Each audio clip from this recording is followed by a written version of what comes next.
Ba-ba-ba. Hello, Cal. You are first. Welcome in.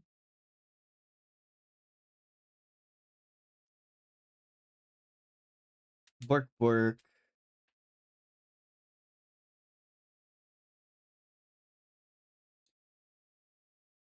Hi, Crazy. Hi, Toby. Hello and welcome in. It has been far too long since I last did this. Chat doesn't remember shit, I bet.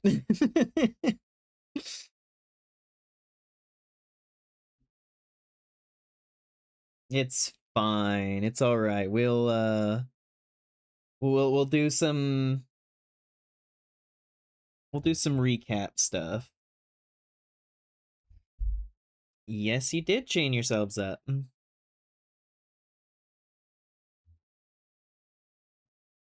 How's Bunny feeling? I'm doing better. I took it easy the rest of the night, and all today I have been all right. My stomach has not been kind of killing me.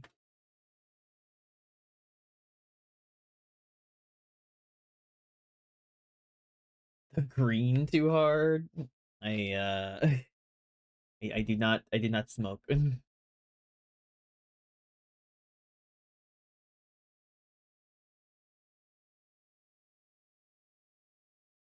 But welcome on in, everybody. I hope you're all doing well tonight.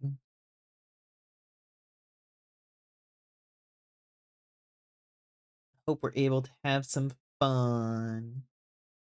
There will be a recap. We will talk through some stuff beforehand. Not only to like recap the this what's happened so far, but also to recap the general mechanics of everything.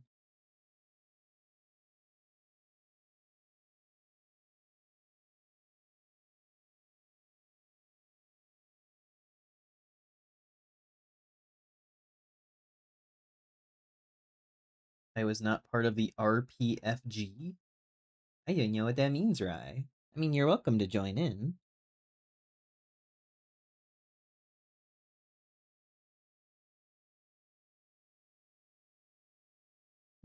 Nerpiga.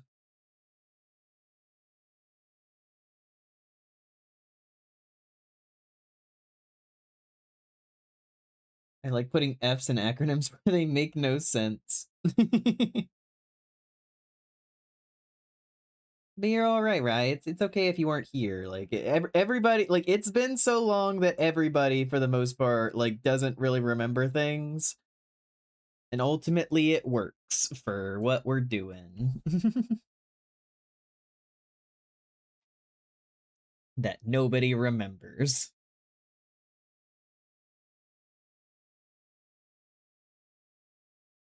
This vertical view sucks.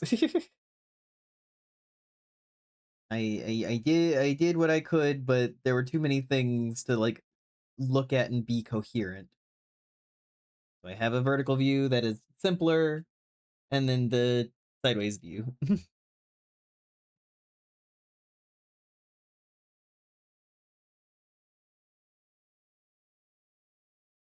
Role-playing furry game. True. Hi, Vice. Hello, Maki. Welcome on in, everybody.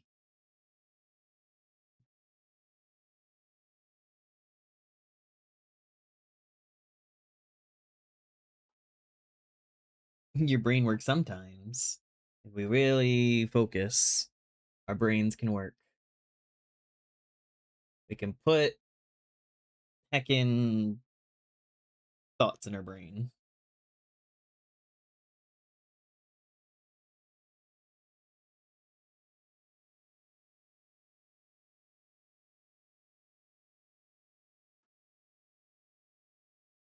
Yeesh, is the vertical view thing not working well?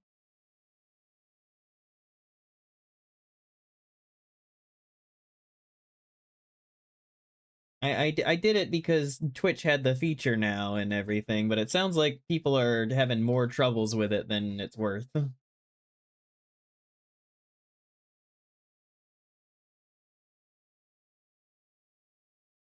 Okay, as long as people can switch between it.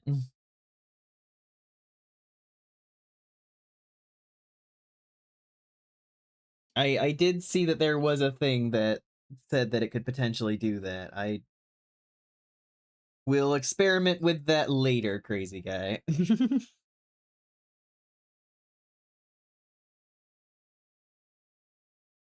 can adjust how much chat is on screen too. Is that a thing I can adjust or that you guys adjust? I haven't seen use of it in many places, so I don't know. Hugs, hugs. Up, up, up, up.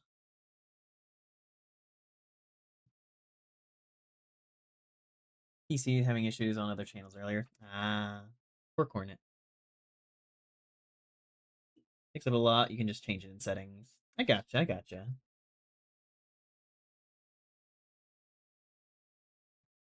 Yeah, no, it was legitimately a thing of I remembered chat talking about it beforehand, and then whenever I got back from my trip, I saw that I had the option to do it, and I looked into how to do it, and I did it.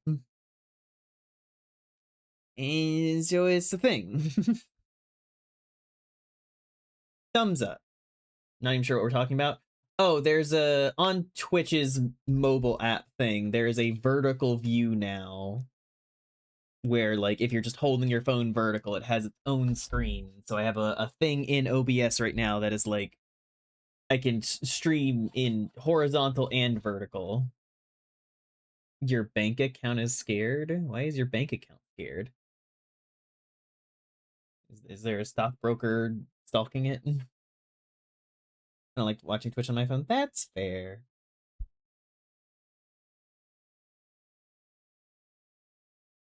But yes, I think there's enough people around that we can start chatting a little bit about all of this. So, hi everyone. It's been like a year and a half since we did the first Snow RPG. I didn't intend for it to be that long, and I only realized whenever I went back to look at it to like rewatch some in order to, you know, see what was going on last time. But it's fine. You know, it's chill. It's been a long time for everyone. So why don't we try and get everyone kind of on a similar understanding?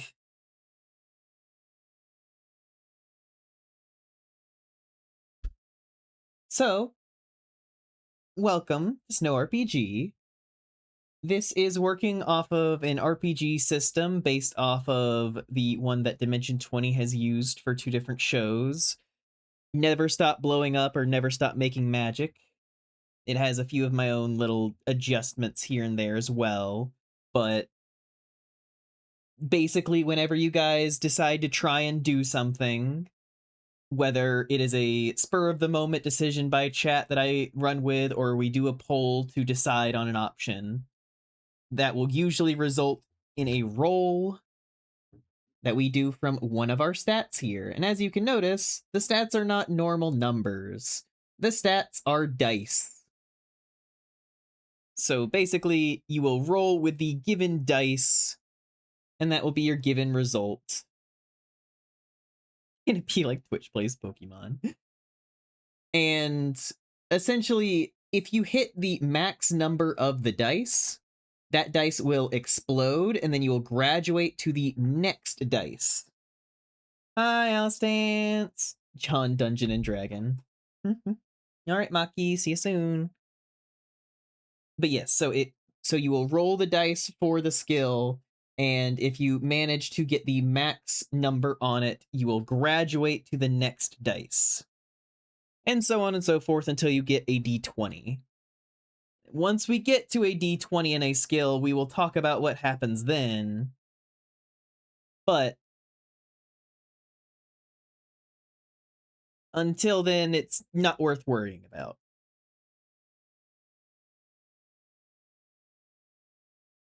Does everybody vaguely understand how things work? There is the main limitation is just your heckin' imagination. Mild chance of wrecking it. I mean, chat turned their hand into a last time chat turned their hand into a hand made out of fire bees. So, you know, there's a lot of opportunity to fuck yourselves over. What was our craziest chain of rolls? Was it 3 maxes in a row? That was a good time. Yeah, I think it was with like it might have been with your smarts, where it just went from a D4 to a D10.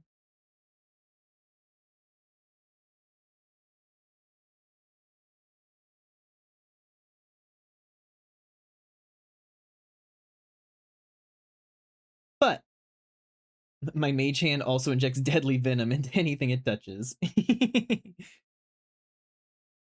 E10 to a D10. What is E10?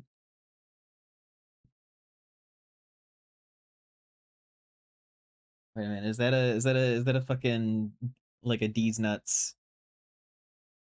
Is it like eating this dick? Can I make snow eat rock? No. You can make yourself eat rocks. So that's the thing. Last time that we played, chat realized that they were a collective that was a bunch of consciousnesses shoved into a single body. You guys kind of broke your way out of what seemed like you were underneath a lake and ended up in a factory looking area that you guys found out to be a place called Starpoint Labs.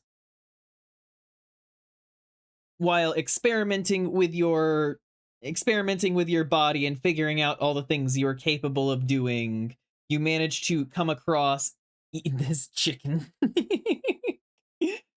You guys managed to come across a shadowy amalgamation creature, and in the attempts to kind of get rid of it, ended up lighting the factory on fire and eventually escaping from said place through the loading bay. And when you did, you guys found yourself actually underneath the surface of a lake, and with the help of the figure on the other side, crashed your way out. You found yourself in a dark, spooky forest on a frozen lake and went over to what appeared to be the person who helped you out's camp, where you guys all slept. This is required chapter 7 side B. This happened before that. It requires chapter 69 side D for D's nuts.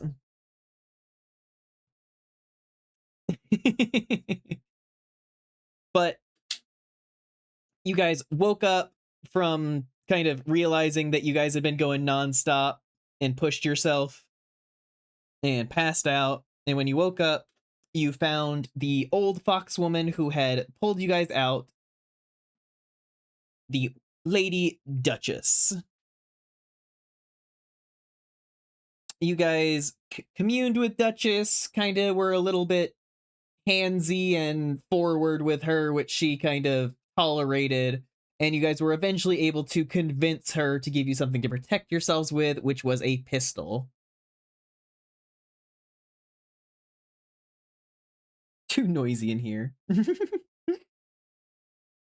You guys headed off exploring the area through the woods, managing to narrowly avoid some confrontations with more of these glitchy, unnerving shadow monsters, before ultimately finding an area where there was a bunch of caravans and fire, and kind of went toe-to-toe with some creatures, ultimately leading towards Duchess trying to help and getting knocked unconscious herself. You guys got the fuck out, made your way away from all of the creatures, headed up a mountain where you were able to find a cave that you guys could tuck into and kind of take it easy for a bit. And while that happened, you guys went to sleep, ultimately finding yourself as you slept back in Starpoint Labs, going into a space where you felt an overwhelming compulsion to chain yourselves to a wall. And that is the broad strokes of what happened last time. You're so fucking stupid, I love it.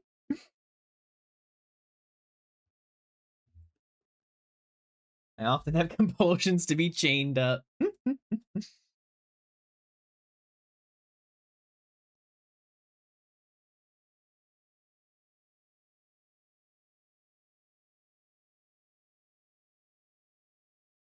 I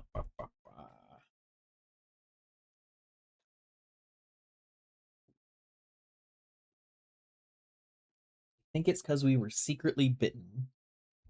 Bitten by what?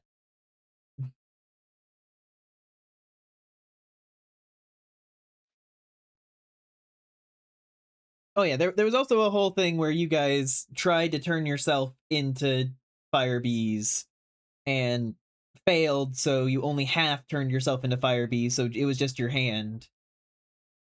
And then you guys had to like commune with your fire bees in order to gain control over them. Fire bees nuts. Hey.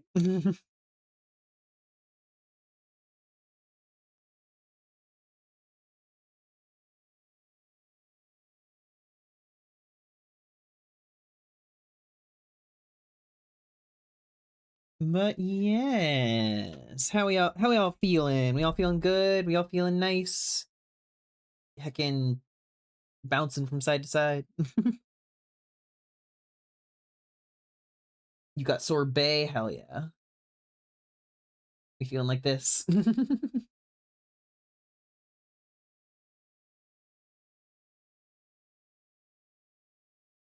think it's pronounced sorbet.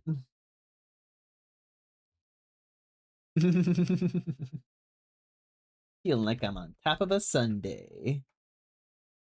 It's pronounced silence.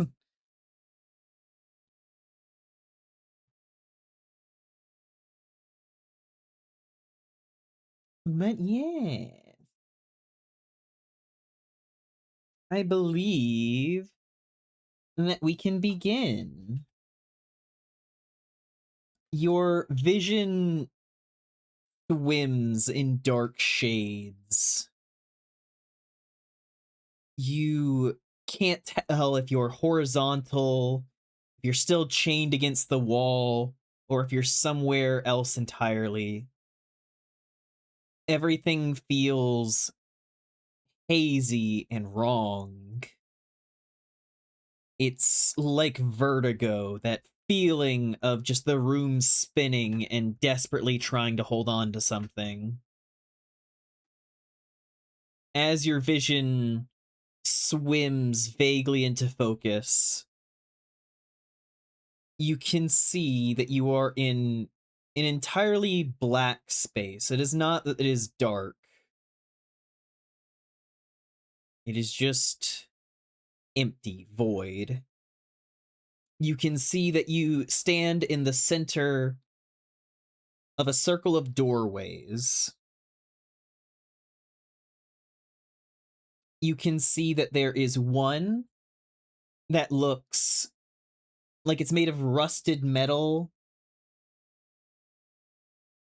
You can see one is an old wooden door. It looks a bit rotted. And then you can see one appears to almost be made of starlight with constellations kind of connecting the edges of it. And all the other doorways are empty.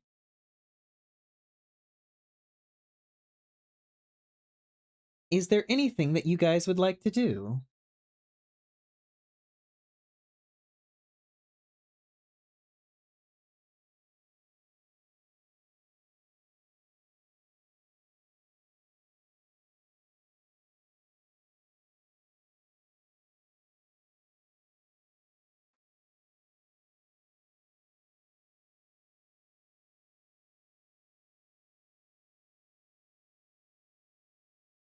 try and move as the first order of business. You are able to kind of like, you realize that you no longer have that strange sensation. You are actively standing in the middle of this circle. See what's around us? I have already described what is around you. You are in a black space with a circle of doorways with 3 doors, one that is metal and rusted, one that is old wooden and rotten, and one that is made of starlight.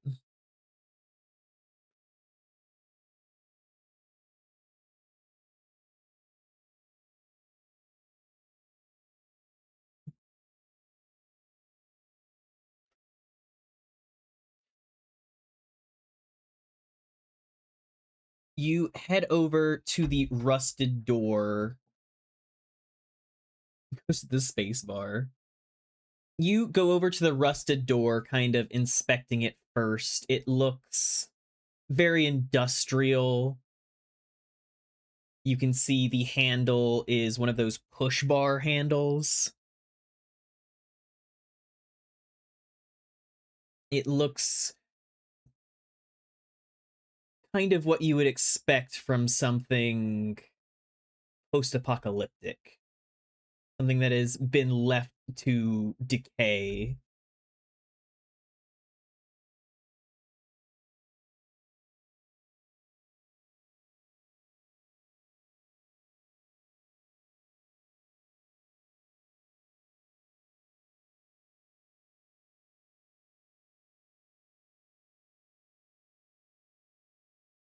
Is it locked? You check to see if it is locked, and you can't find a lock of any kind. You push down on the bar experimentally, and while it does have a little bit of resistance, you do note with a little bit of pressure you can kind of gently crack it open without going through.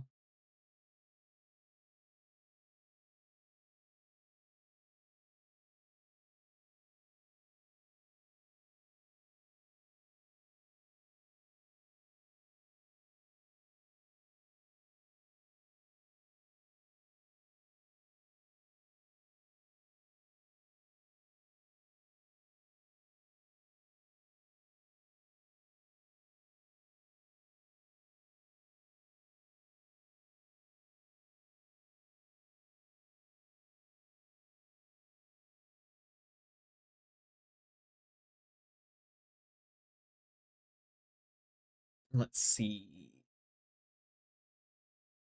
Crazy wants to peek, Cal wants to open it. Either way, it's gonna be opened a little. You open the door crack, and then let's see. I'm going to say this is a smarts roll. So we will have our first roll of the session. Yippee!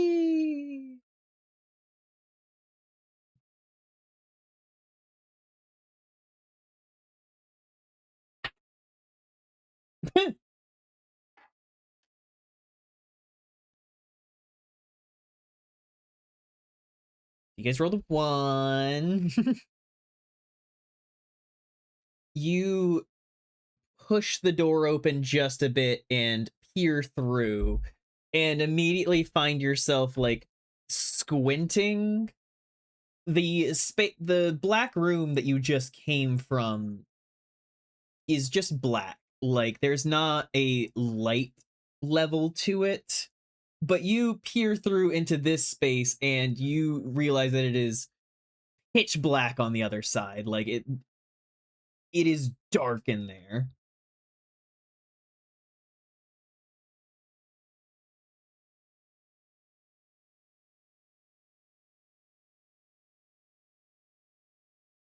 Okay.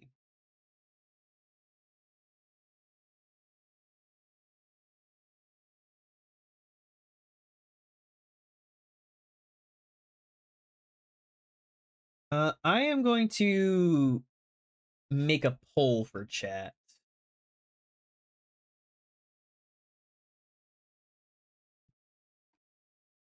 What do? So we have cast a light spell. We'll say choose another door.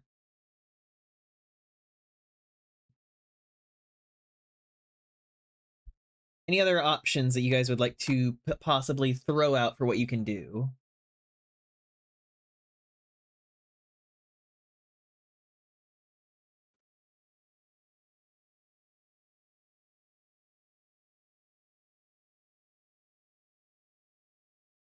Yell? Sure, I'll throw scream in there. Why not?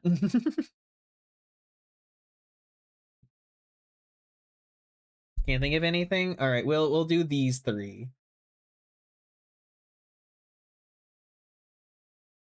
You have cast a light spell, choose another door, or scream.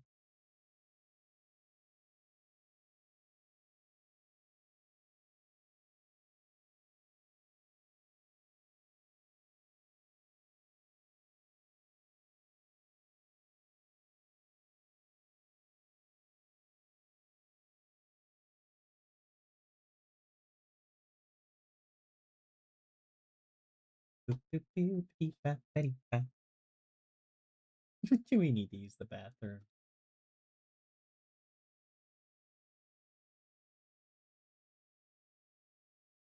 Crazy guy just like, what about the piss mechanics?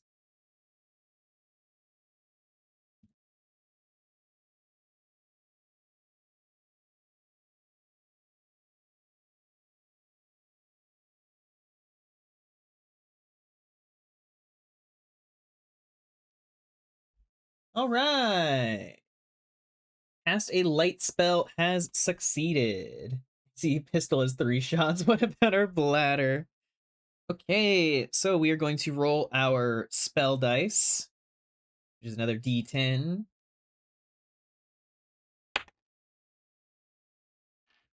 All right.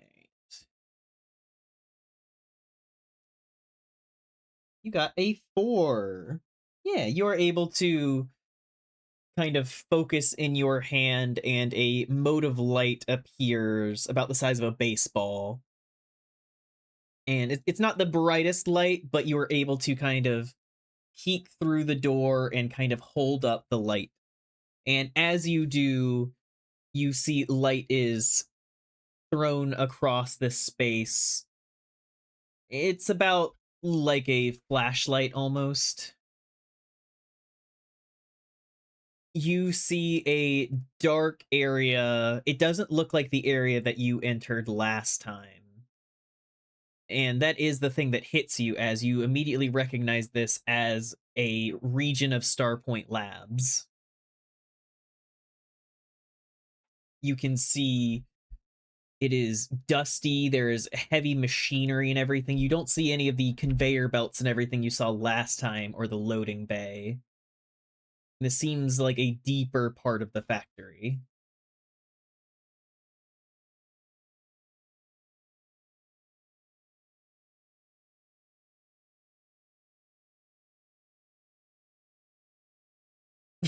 How dusty.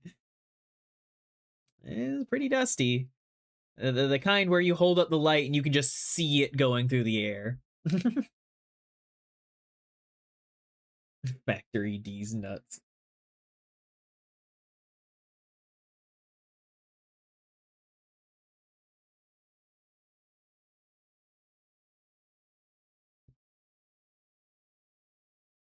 Yes, what would you like to do?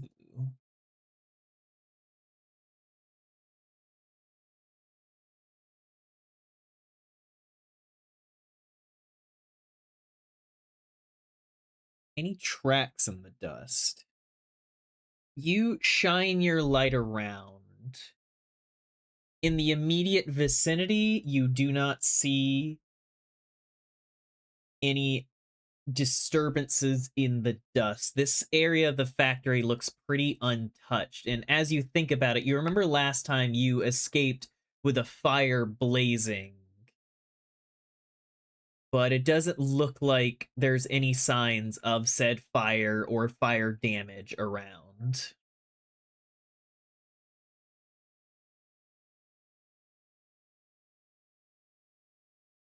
We're alone. We can follow our own steps back if need be.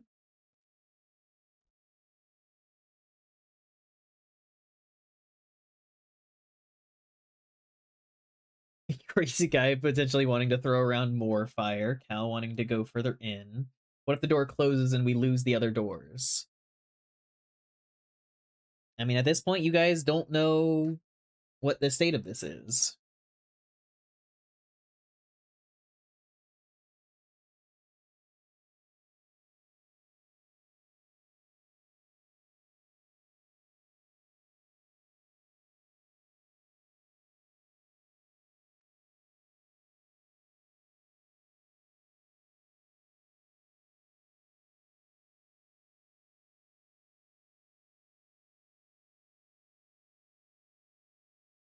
Crazy guy wants to peek through some of the other doors.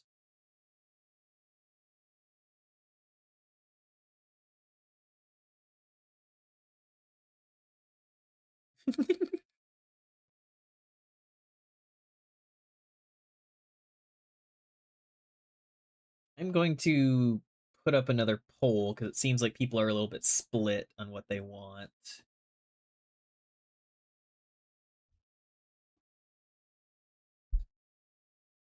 What do... Go further in? Peek through other doors? Look for crumbs?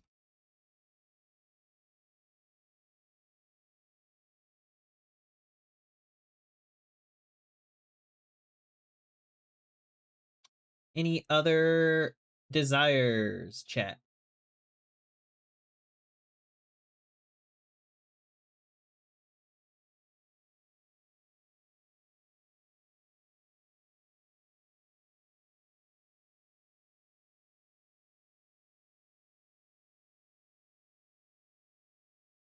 I think searching the stuff is similar to go further in, Cornet. It would be committing to going inside. Find something to prop the door open with. Prop the door.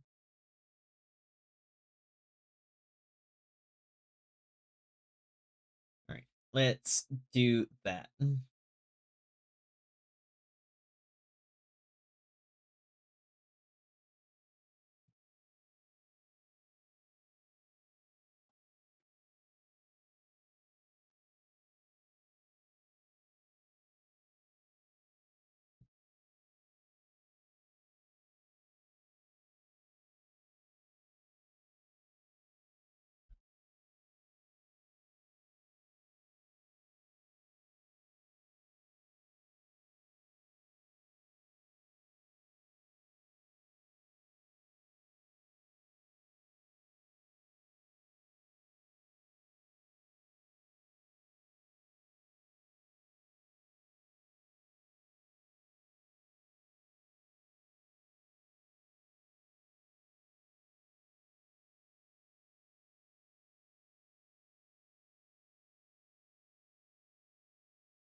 Okay. It seems like people have been split between go further in and prop the door. What were you going to vote, Crazy? Are you supposed to open one of the doors and reveal a goat? What? Crumbs? That's... Okay, so last time we didn't really have this happen. No, you said crumbs. Being funny, but nope, you said it. Last time we didn't really have this happen. But I have a special thing that happens in case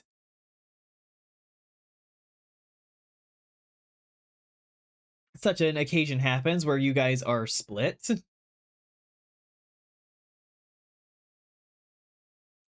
Cornet. High or low?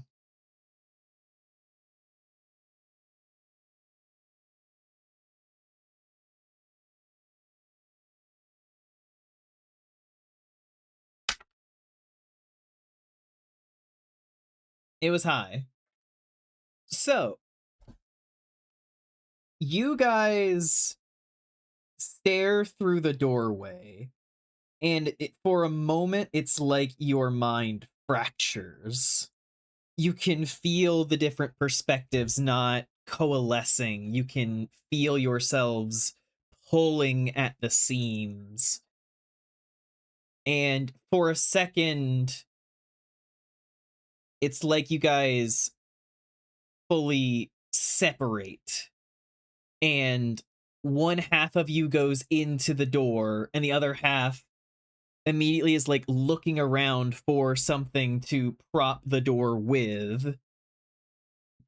Which both of these rolls will now be done with disadvantage.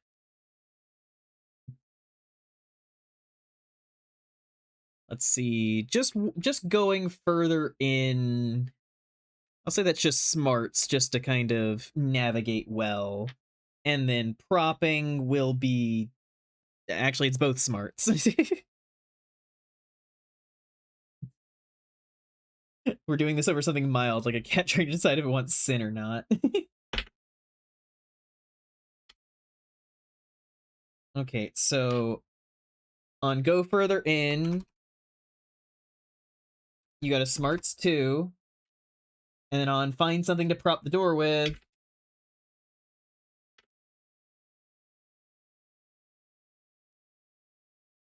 you got a 4. So one half of you blindly walks into the space, kind of shining your light around, not really being cautious or anything, just immediately strolling in. The other half of you like has the door kind of held open and is looking around for something to grab. You grab what looks like a pallet of something and kind of just drag it over to push in front of the door.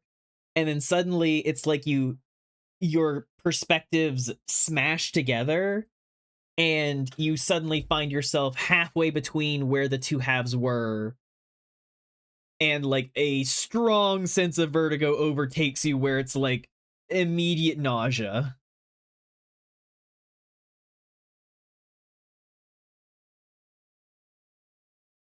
You are fully in this factory space now, though.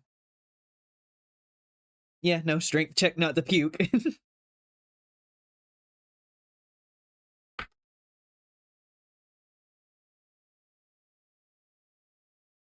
You got a strength 6. You were able to hold it back and kind of get a hold of yourself.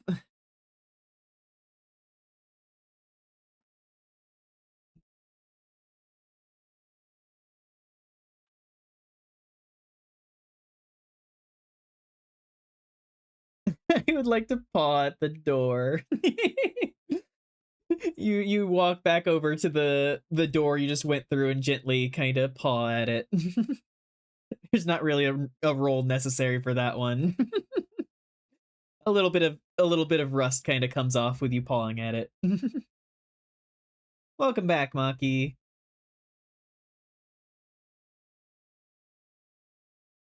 Never listen to me. You are me.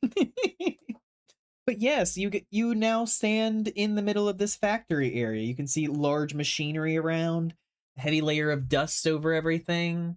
You have a pallet currently propping open the door back into that black space. Hi, Foxy Morningstar. Welcome on in. I will allow you, Rye.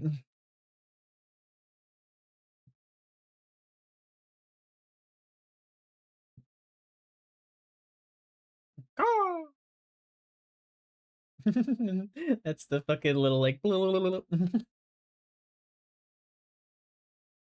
Deltarune bird. But yes, what do you guys do as you now stand in this factory area with the door propped open? Sneaky, have a look around. Maybe there's some crumbs deeper in. Okay, since you mentioned sneaky, we will try and do a stealth roll.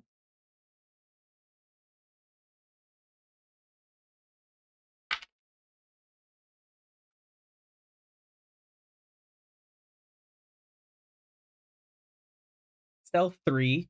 You're not the quietest, but you're making an effort to try and keep the noise down a little bit. You want to take a closer look at the machines? I will do a smarts for that. That blows up.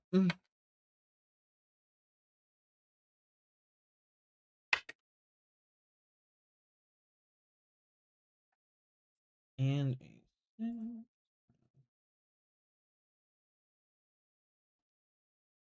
what are you using the clicker for? What clicker?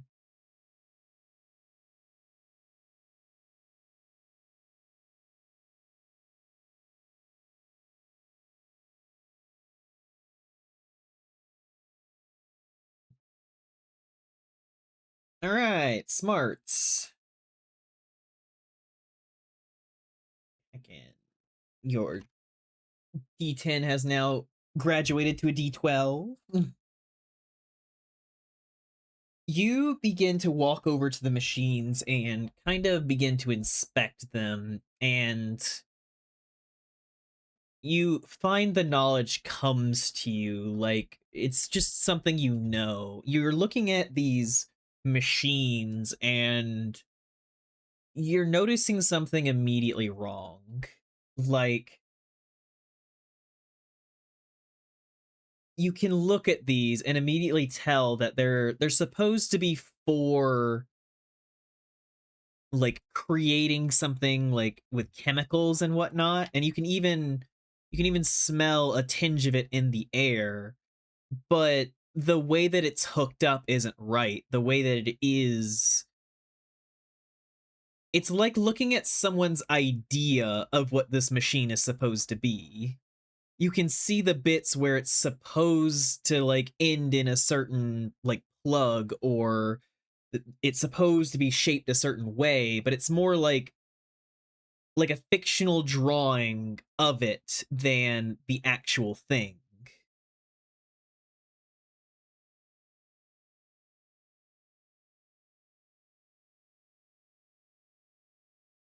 Scurry out of the room. Made of cogs and springs, no wires or electricity, because we don't know how that works. It's true, that's the idea. But Cornet says he would like to scurry out of the room. This place isn't real. All right, we will do this as a speed roll to run away from your lack of understanding. All right.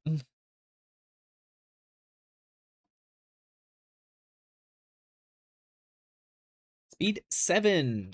You immediately get this just feeling in the core of you that you don't like this, and you immediately begin taking off down the row of machines and everything. You don't really know where you're going as you're shining your flashlight around, but you are choosing to go. And as you kind of get to the other side of the room, you manage to find another set of stairs leading up to what looks like another catwalk. Brought bribes, I mean snacks. Beautiful. Hi, Shoko.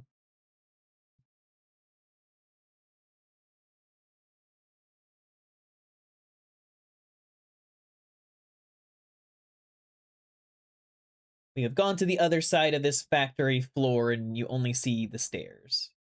Yes, you go up the stairs.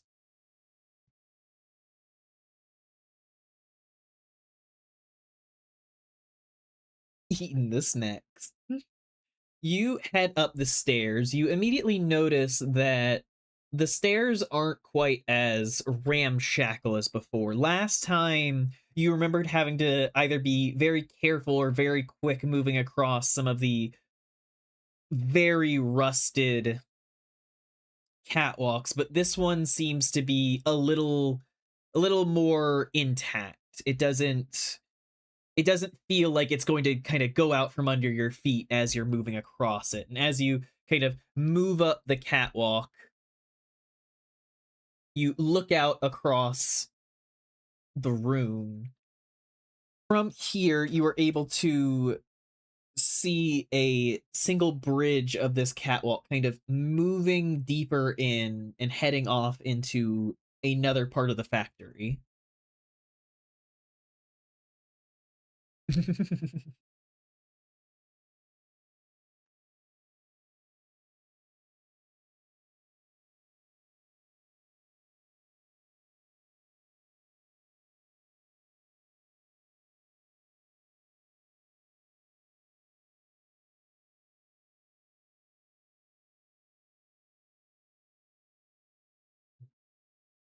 Can we brighten or lengthen the light? That would be another spell roll. I need you to decide which one you're doing. Are you trying to brighten the light or lengthen it? It's the difference between being like a lantern and being like a flashlight.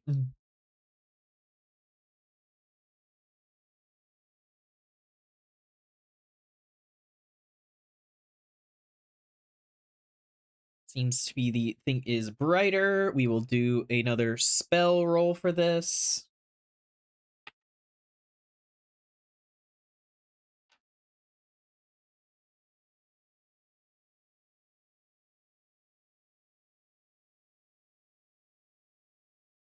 You got a 4.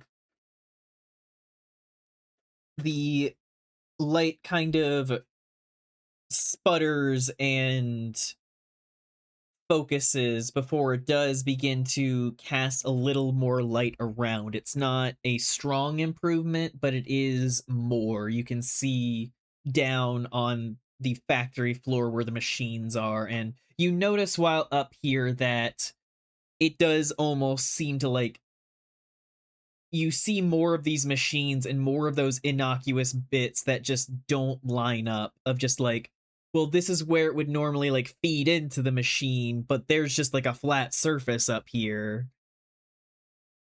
And then there's a pipe going in over there, but that's like where a ventilation is supposed to be. That doesn't track at all.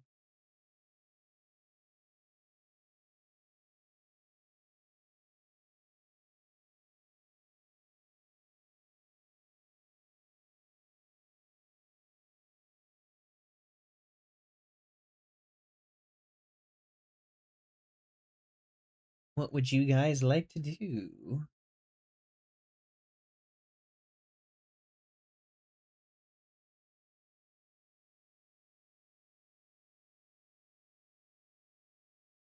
Are we breathing in all this dust? I mean, inadvertently, yeah.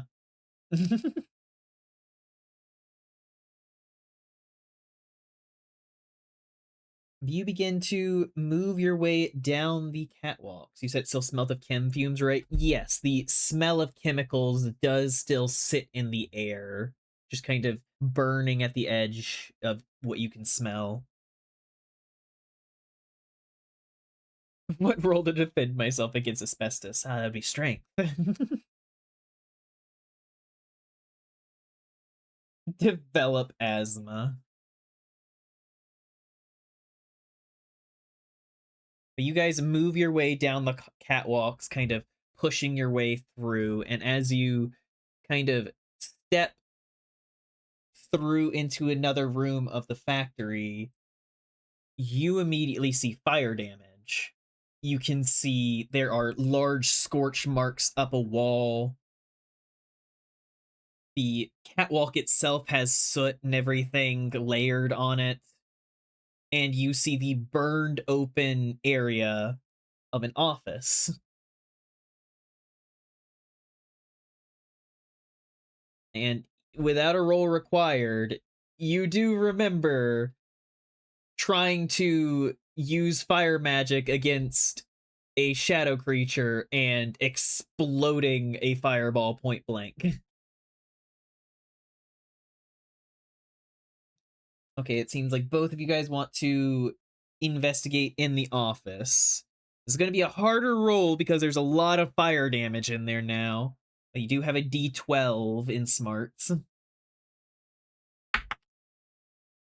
That explodes. Congratulations, chat. You guys have reached your first fucking your first D20. So, something special will happen if you guys reach the if you guys get a nat 20.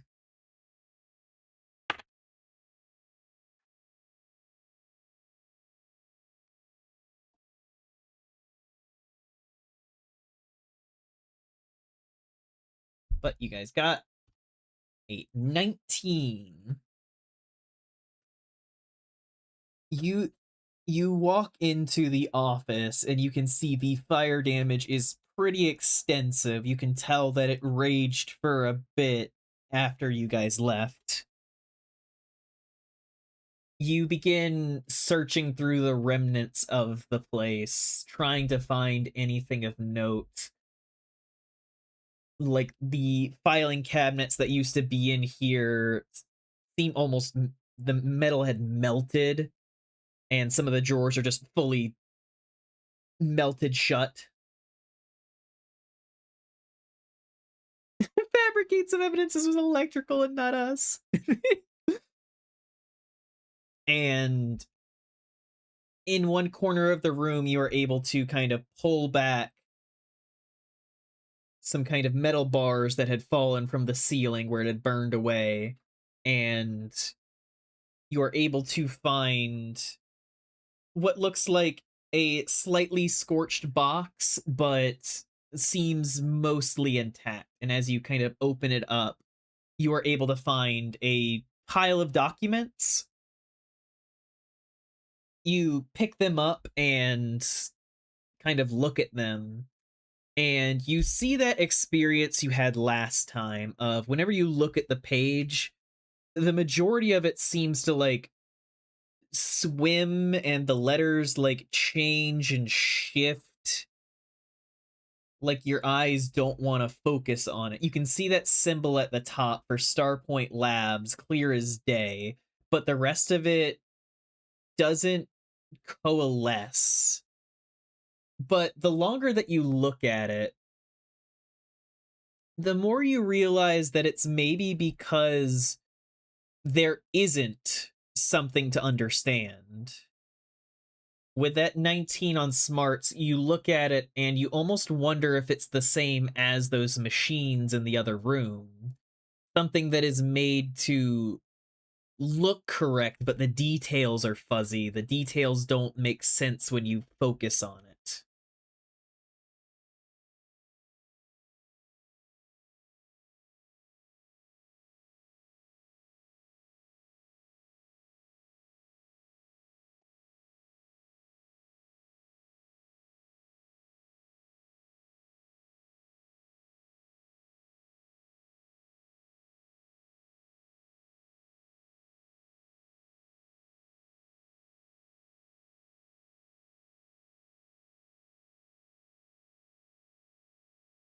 What would you guys like to do?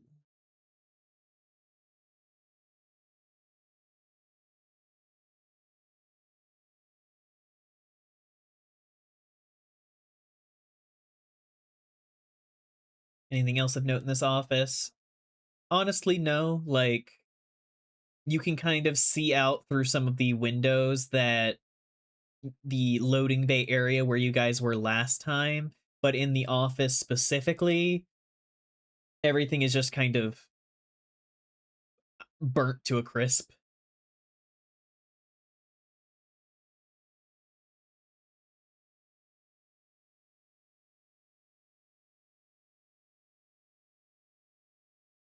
The two doors out of this office are the door that you guys just came from, and then the door that leads into the rusted catwalk into the loading bay.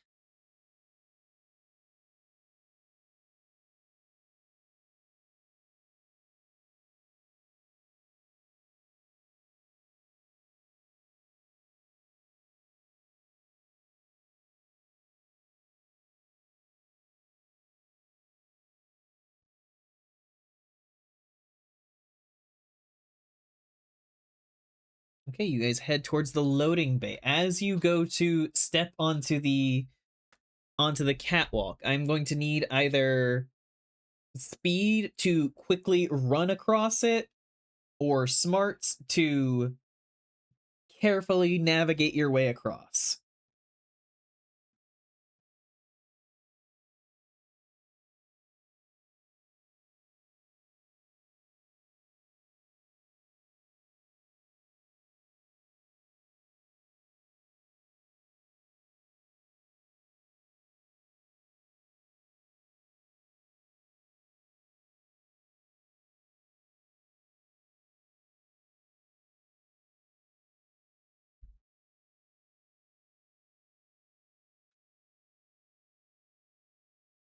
Okay, it seems that the majority is leaning towards smarts.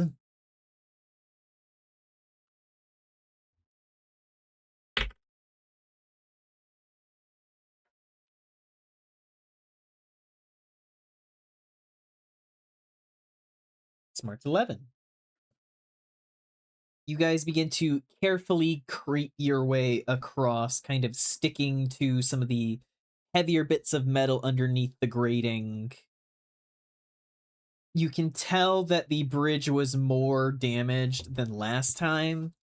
Your heavy sprint across last time having made it a little more precarious, and you don't know what potentially went across after you left. But you are able to make your way across and down the stairs, and you have entered back into the loading bay area. You can see those old conveyor belts and everything. You can see the set of double doors right next to the stairs that you guys just descended down. You can also see an old door with a window, and then you see the loading bay shutters, and this is where you exited from last time, and you notice that the shutters are just gone. There's no longer the... You guys had cut out a door from the shutters with your fire bees. The shutters are just gone now.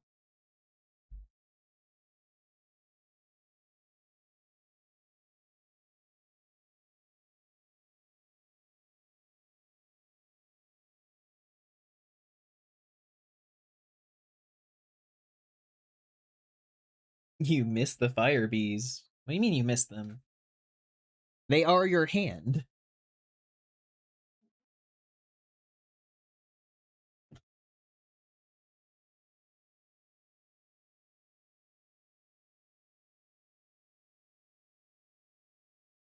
Yeah, you look down at your hand and you can see on your where your right hand would be, there is a bunch of swarming fire bees that all kind of vaguely form the shape of a hand. I lost it. You were close there, Rye. You almost had something. And yes, you have the door that was right next to where the shutters went. You have the set of double doors to your left, and back where you came.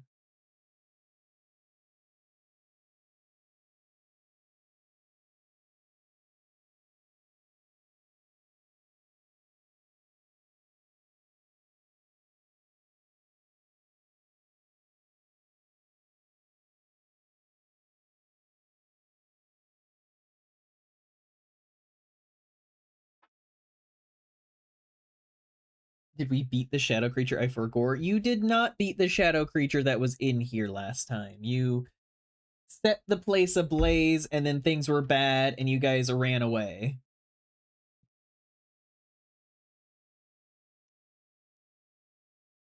Okay, so Cal wants to explore. Cornet wants to go back.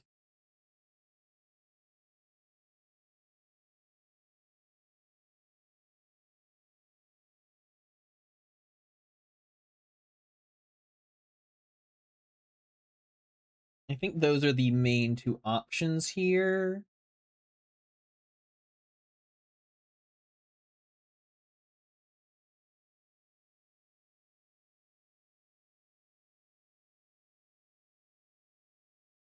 All right, it seems like majority is leaning towards explore, even with Cornet's voice wishing to go backwards. You guys choose to stay put and explore. Which door are you choosing to head towards to try and explore?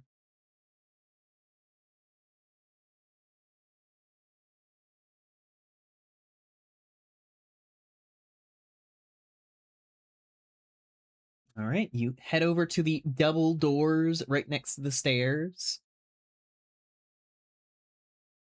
Chet silences the voices of reason yet again.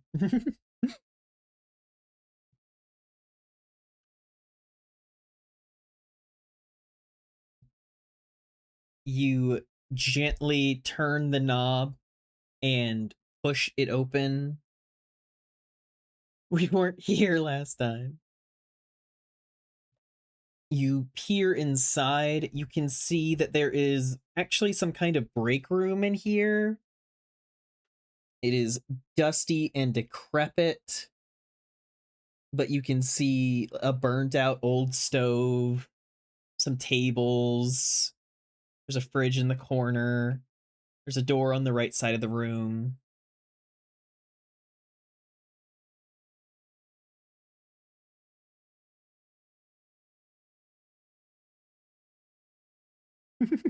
Fridge food, nom noms.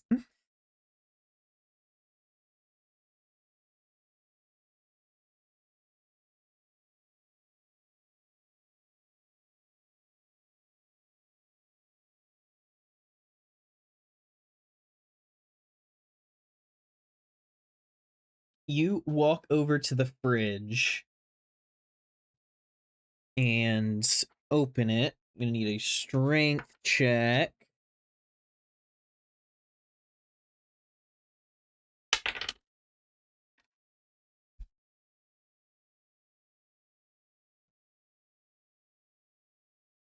Get a strength of 3. You pull at the door and you can hear resistance, like, and you realize quickly that it's ice. And as you're like trying to like pry it off, you can hear like the cracking of ice. And you can feel just like a small jet of cold air kind of like come out around the door and brush against your arm. But you are not able to fully pry it open. Oh shit, it's ice. Get rid of them, they're ruining everything.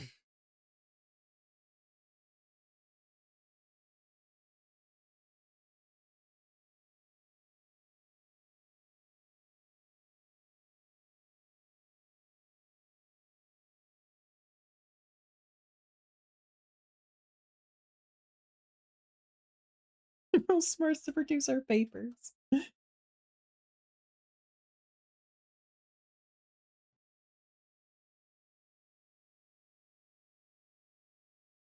Okay, it seems like you guys want to use your fire bees.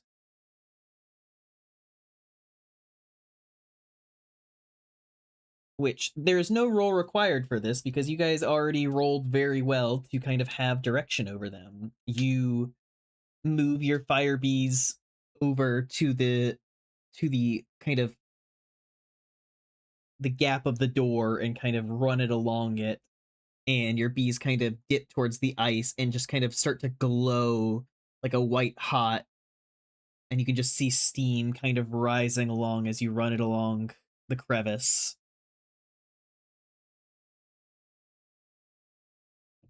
And then you grab the door handle and pull, and it kind of gives away. And as you pull it aside, you do not see the inside of a fridge. Instead, you see a tunnel made of ice that stretches back farther than the room.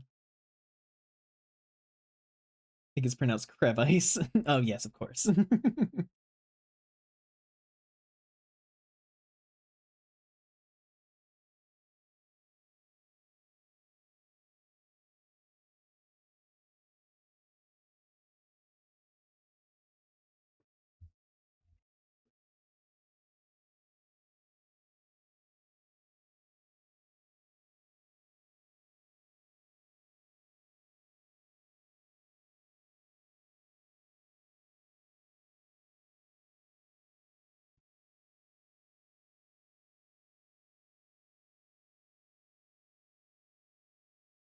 You pull a chair over to prop open the fridge door, but then you decide to maybe look around a bit more. Do you choose to inspect this room a little closer, or do you just try to go to the next door? Aggressively nod her mind to not go in.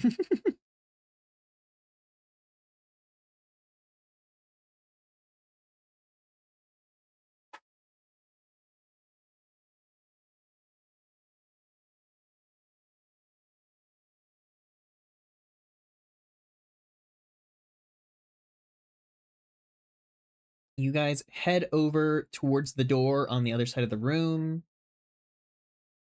and you twist the knob and push in. You exit out into a dark hallway. You kind of angle your light in. You can see abandoned papers kind of scattered along the ground, an old grimy tile underfoot. There's a light bulb that is just kind of hanging in the center of the hallway that is just fully dark. You find a room that goes off to the left, a room that goes off to the right, and then a door at the end of the hallway.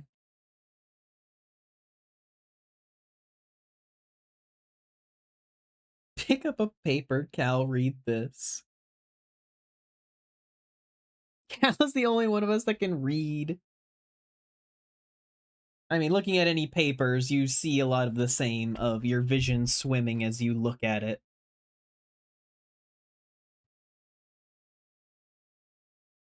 You step off into the room on the left. You find yourself stepping into a decrepit bathroom. You can see that the door is just not on it. There are a row of stalls and some old sinks in front of broken mirrors.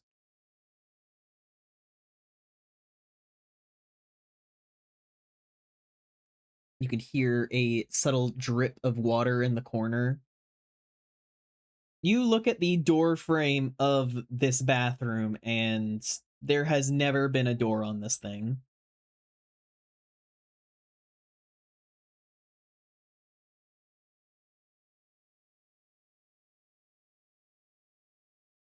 Any writing supplies in the rooms? I wonder if the effect happens to our own writing too. That is a neat thought. Yeah, I'm getting scared, man.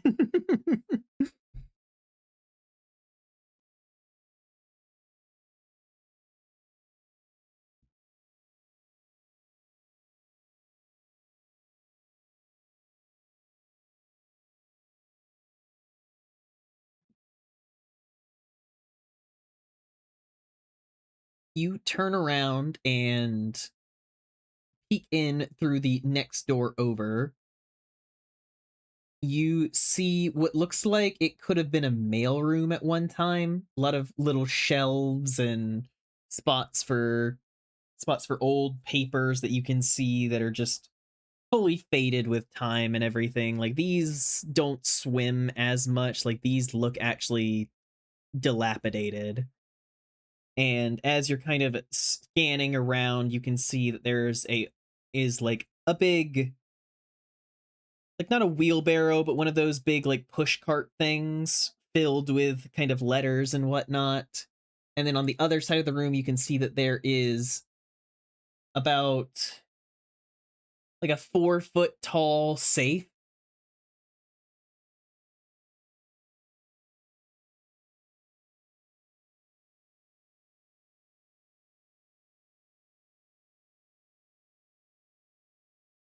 It is currently closed.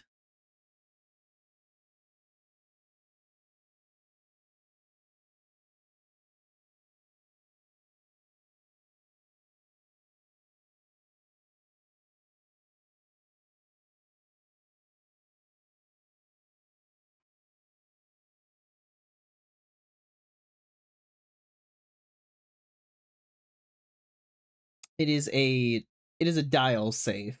It has a very large like lever in the middle that you have to spin in once you have the combination.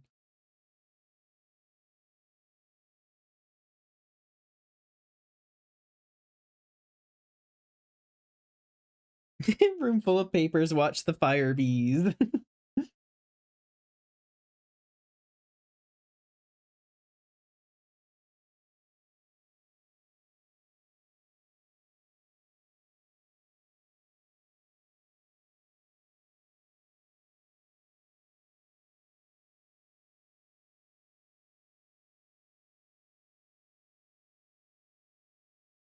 Sudden confidence, fiddle with the dial. Okay, so Is this you're just gonna try and wing it, or is this you're trying to actually crack it?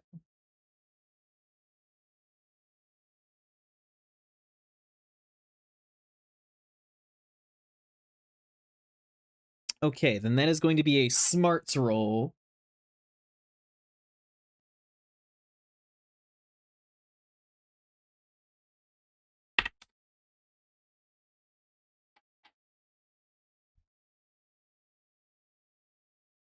So that's a 3. You press your ear to the door and begin like twisting the dial, and then you very quickly realize you have no idea what the fuck you're doing. And all the sounds of the mechanism of the safe is just echoing off of the quiet room and kind of freaking you out a little. Turning the dial between 6 and 7 and giggling.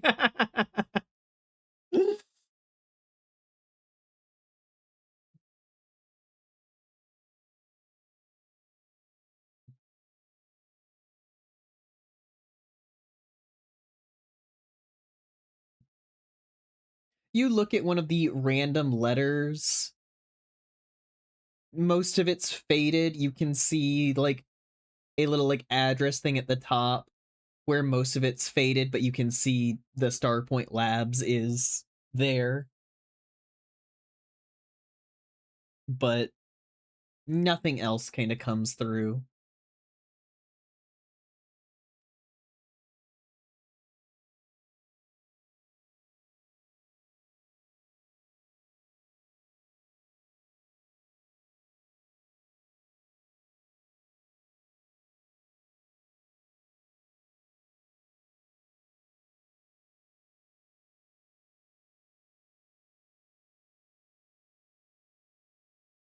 What would you like to do? Force the lever Lil. Maybe it's old. Sure, we can try that. Strength check.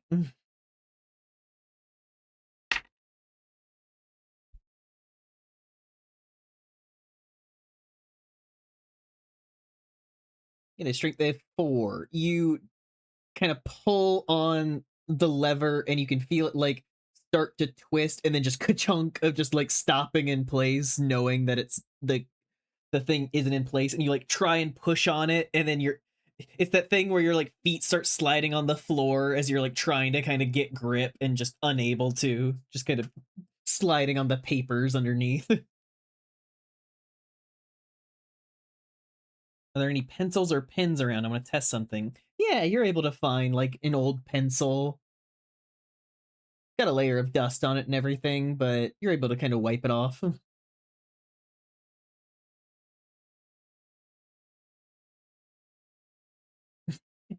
Yep, it sure is a safe.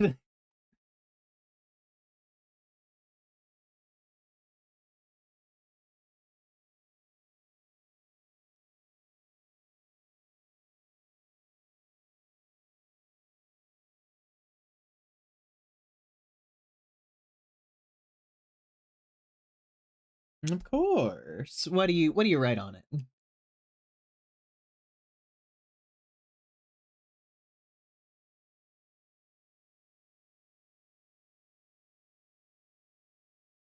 Yeah, no, you look at the dial on the safe and you can read all the numbers on the dial perfectly well.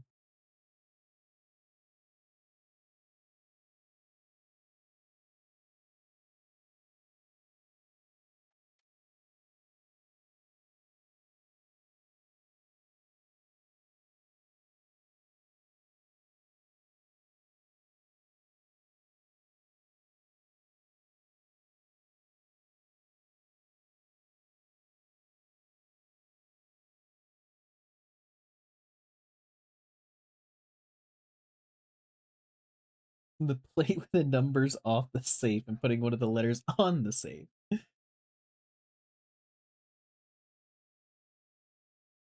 Why is the safe the most grounded thing in this mirror house? This is why I'm not allowed in D&D. No, you're doing wonderful.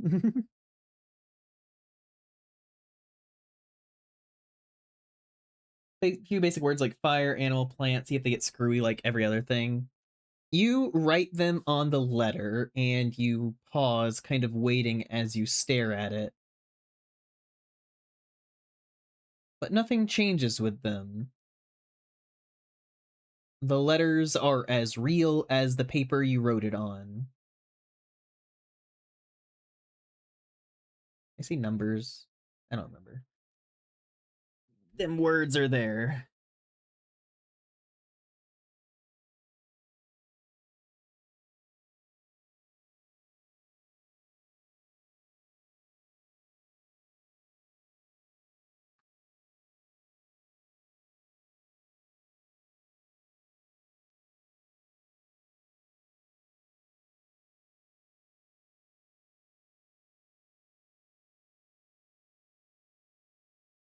Okay, you want to try using some magic against it?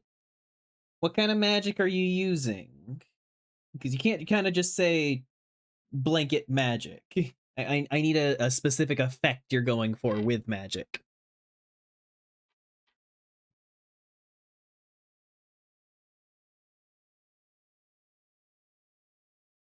Open sesame. I mean that is a magic word. Would you guys like to try using a magic word? Open sesame.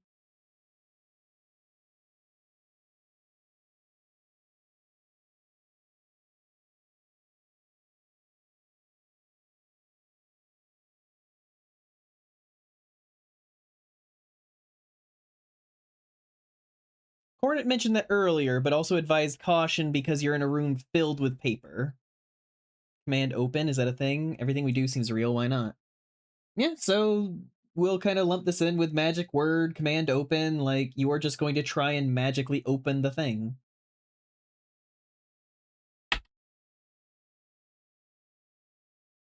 Okay.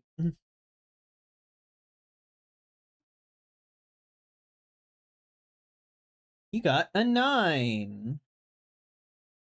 You kind of hold your hand out to the safe and just say, open sesame. And you suddenly hear like the mechanism twisting and turning behind it. The lever spins in a circle, ka-chunk, and the door slides open.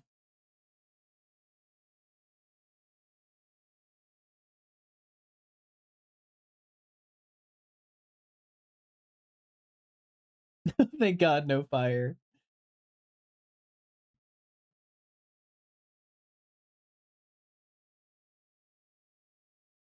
You push the door of the safe fully open and note that the inside just falls out. You see a pit just going downward. Smooth metal walls on all sides just going straight down.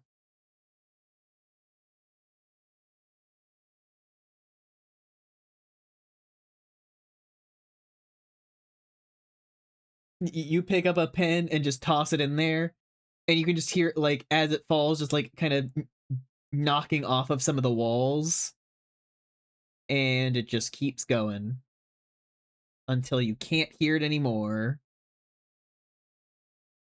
You already have a light. You have a light that you've been carrying around. Are you wanting to drop a light ball down?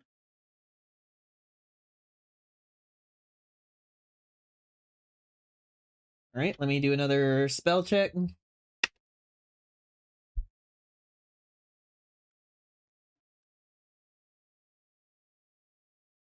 You create another little magic light. You hold it over the pit and you drop it. And you just kind of watch as it shines down the walls, as it goes down and down and down until it's just like a point. And then at a certain point, it just vanishes.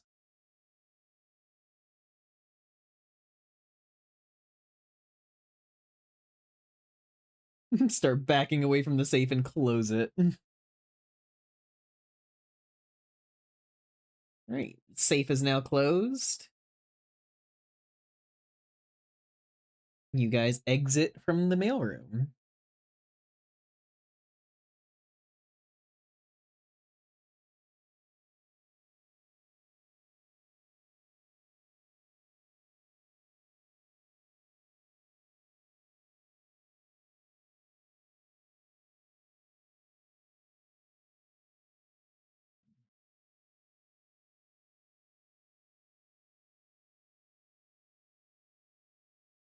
All right, you head to the end of the hallway where there was another door, and you twist the knob and open it. As you do, you step out into it kind of looks like a back room. You can see like simpler walls, some more of that grimy tile underfoot. There's like an old ladder back here, some boxes, and you glance around. There are no doors out of here. It looks like a midway space, but there's no exit to this room other than the one you just entered from.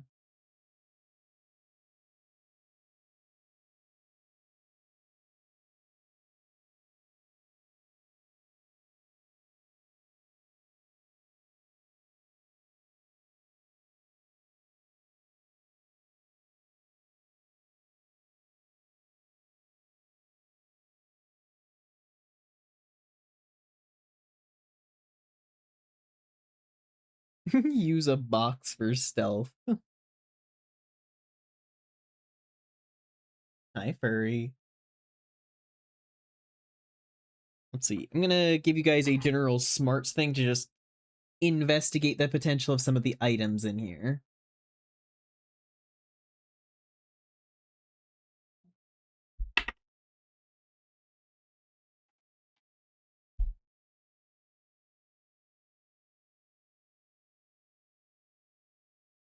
Smarts 12.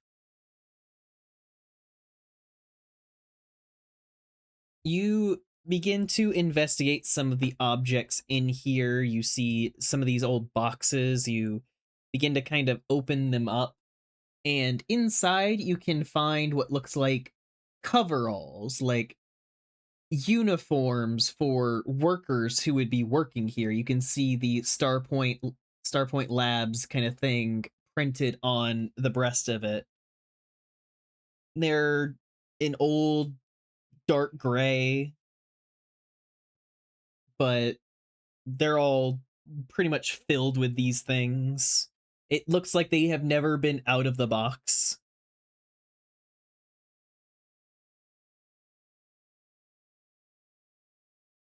You begin to look at the ladder itself. It looks like a pretty standard like ladder you'd kind of use like around the house or whatever. Pretty strongly made. There's no rust on it at all. Like it looks virtually untouched.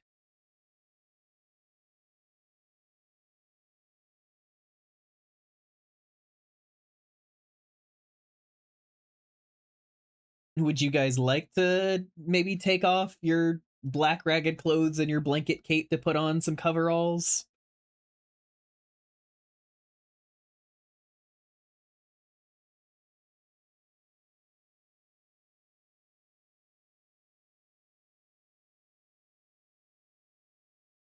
Would we like to take off our clothes? What kind of stream is this? Capes are cool. Some funny world coveralls? Nah.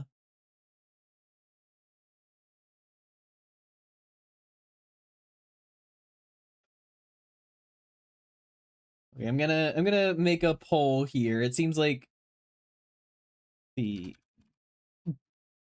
clothes. Don't trust any of this. Coveralls with cape.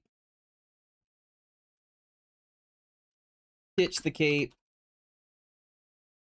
New coveralls. Or new... bleh. New fit.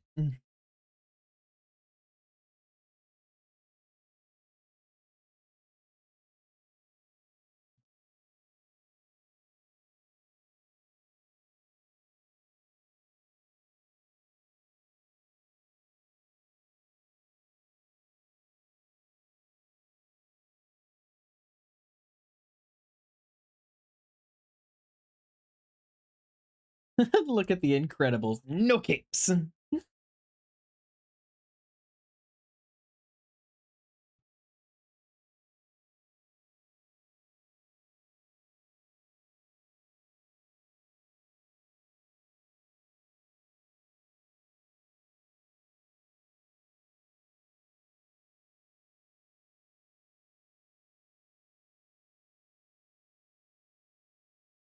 Hi, Lil.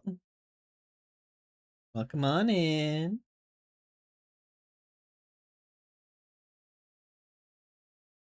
The winner is Coveralls with Cape. You guys in this little back room immediately kind of pull off your ragged clothes, and as you are, it basically tears off your body. Like, these things are tatters, and you were able to kind of ditch them aside and kind of step into the coveralls and zip them up your body.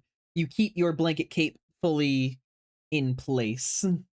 You escape the virtual realm. But you are now dressed like a Starpoint Labs employee. What's the genital situation on chat? Smooth like a Ken doll.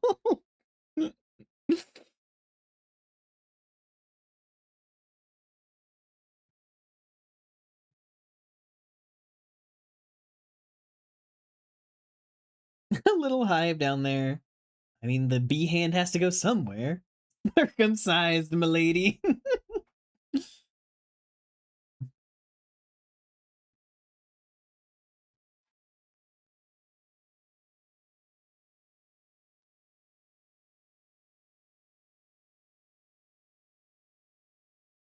But you have your new fit. What would you like to do now?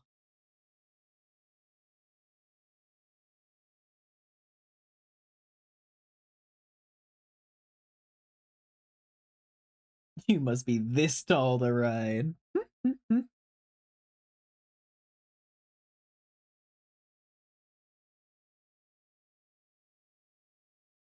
Well, technically, you're all in the same head now, so take a box for tactical stealth. You promptly empty out all of the uniforms in there in order to be able to take up the box. And as you kind of like go to like put it on your head and then look back at the door, you realize that the box doesn't fit through the door. Like, the doorway just like would have never allowed for this box, which also brings further question as to how the hell the box even got in here in the first place. Make the door bigger. Try to get the ladder through. Okay. I need specifics. Like, we're gonna poll this. What do you all want to do?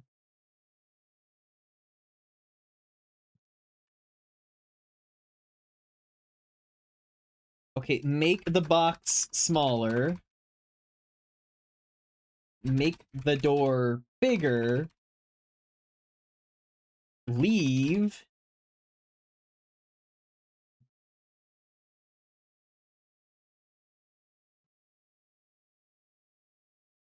I think I saw carry the ladder out.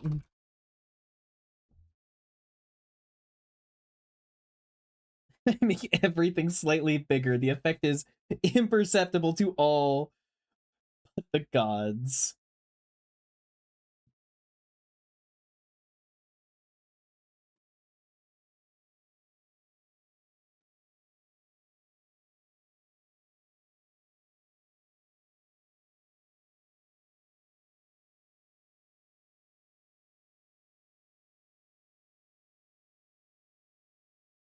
Lilt is just a tiny little guy.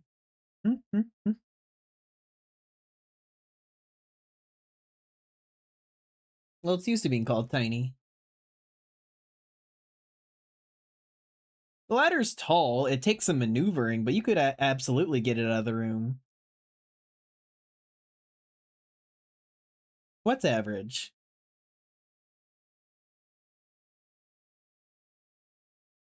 What's average, Lilt?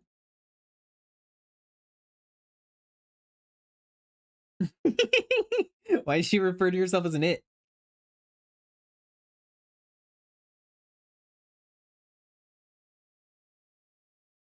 But the votes have it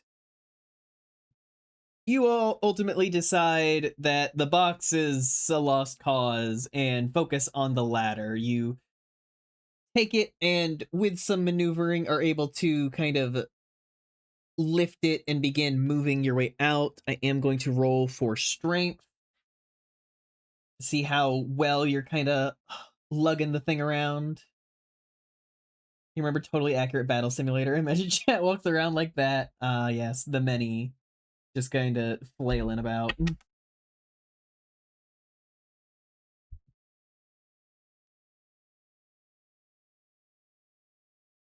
Strength 2. So it's not that you have trouble with the ladder, like you move it around. The problem more comes in, you put too much effort in, and as you're like trying to carry it through, you immediately put one end of the ladder through the wall and just like and it is now a little bit stuck. Take it, wall. Fuck the wall. Yeah, so now you have a ladder like half wedged in between the doorway and the wall.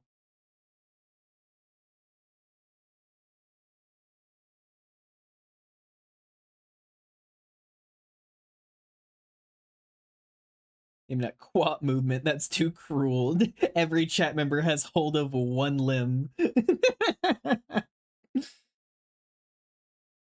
Austin Powers, this shit great.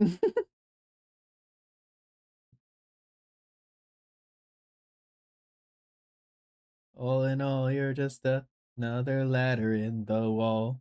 The Octodad approach, of course. Okay, so we have tear down the wall, pull it out of the wall. All right, pull.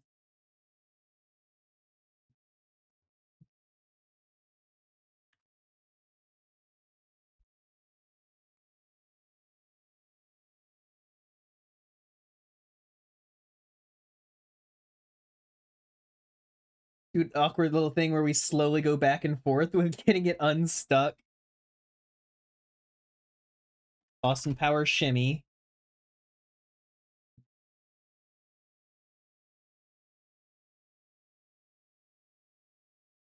Sure, here we go.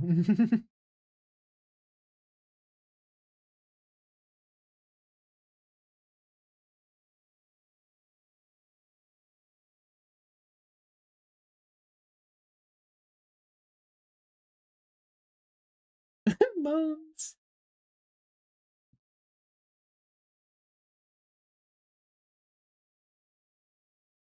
One vote in each so far.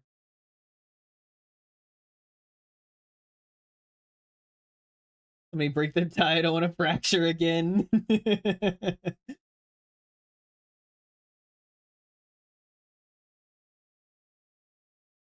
Running out of time. Oh, suddenly, many votes to the Austin Powers shimmy.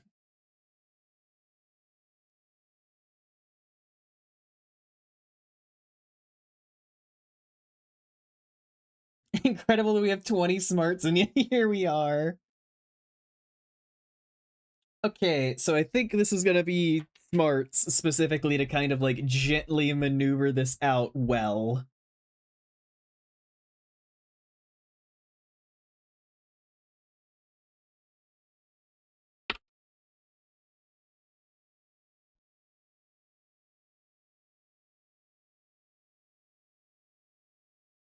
All right, smarts 8.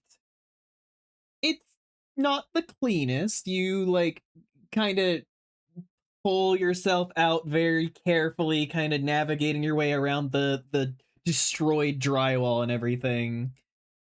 And you're able to kind of shift a little, turn, maybe knocked a smaller hole in the wall, but you are able to kind of carry the ladder into the hallway.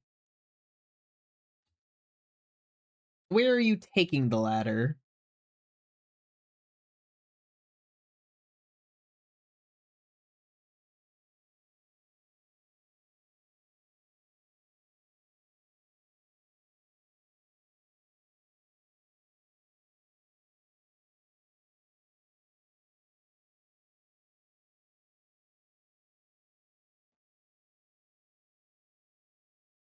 Yeah, you guys decided to grab the ladder. Where are you taking it?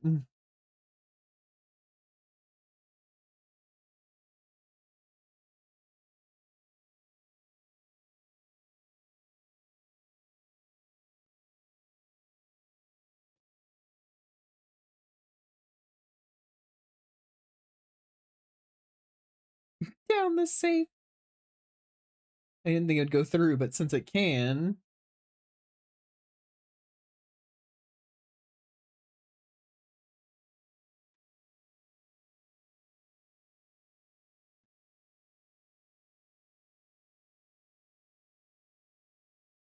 what say you, Cal? As a reminder to everyone as to what all we currently have, you have the tunnel down through the safe. You have a bathroom that you guys kind of glance in and then immediately left. You have a ice tunnel through the fridge.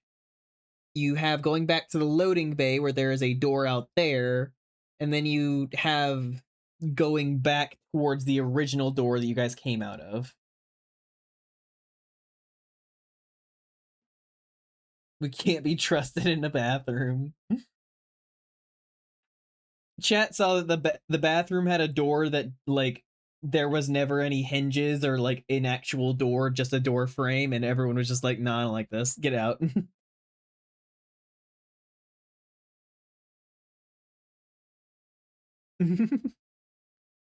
You guys carefully maneuver your ladder, kind of making your way back into the break room, kind of feeling that cold chill from the fridge and like starting to see some frost and like snow begin to pile on the floor going out of the fridge. But you guys push through and step back into the loading bay area, kind of setting your ladder down as you kind of move over to investigate that door in the loading bay. You walk over to the door that was next to where the shutters had originally been before they apparently vanished. And you see that there's a small glass window. It's very like scuffed over and a little bit foggy and everything, but as you glance out, you can just see black outside. Not darkness or anything, just that same black void that was in the door you had originally opened.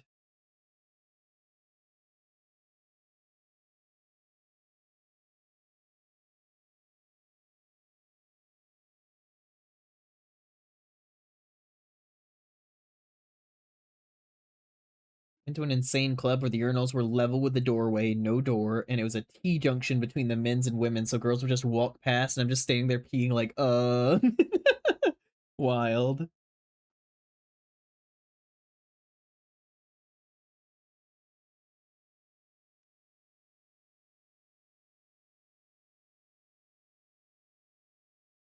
What would you guys like to do? What were the other locales we haven't seen? I mean, you guys have pretty much seen most everything now. You have this door, you have the ice tunnel through the fridge, you have the pit with the safe, you have the bathroom, you have the original factory room that you guys entered out in, and that dark space back there.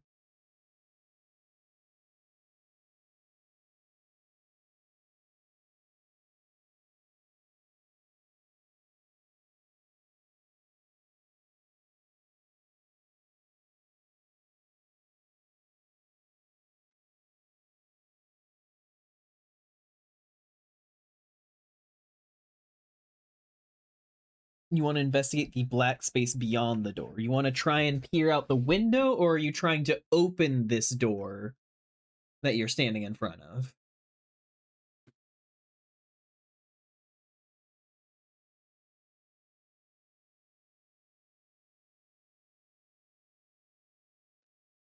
You look through the foggy and scuffed window, and you can't see anything. Like, even where you would probably see like the rest of the structure of the building, you don't see anything. You don't see ground. It is pure black out there.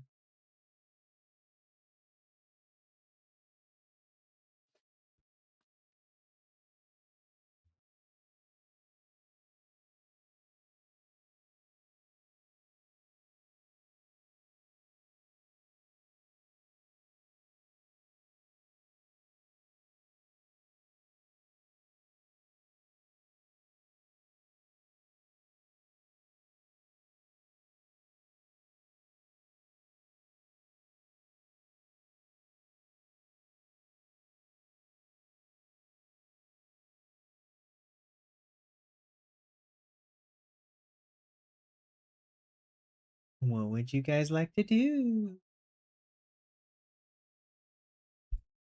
And that was originally you guys had cut your way through the shutter, and the moment you had done so, the black kind of reached out, grabbed you guys, and pulled you through.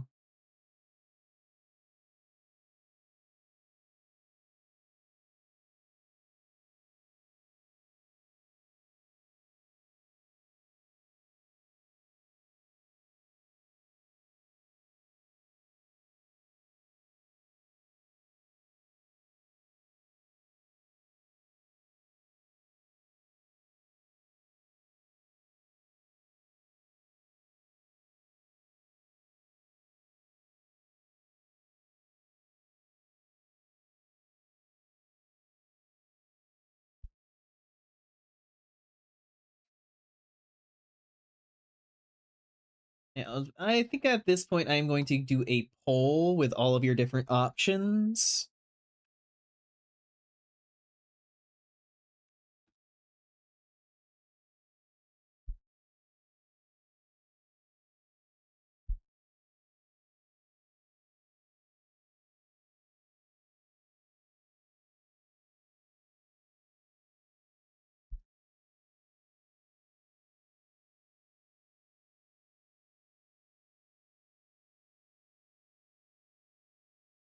These are your options: safe pit, fridge tunnel, loading bay door, bathroom, or back the way you came.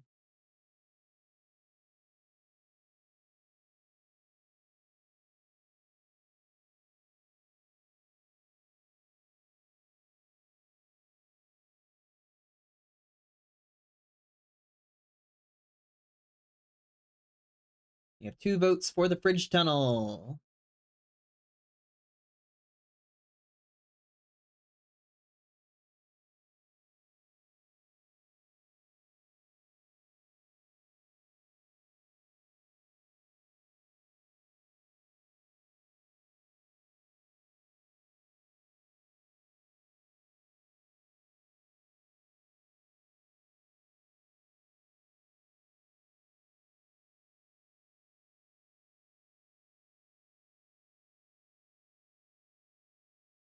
All right, the votes have it. You turn and head back over to the break room. You see the fridge fully open with ice kind of already beginning to kind of spread outward from the door. There's a little bit of a snow pile kind of growing on the ground.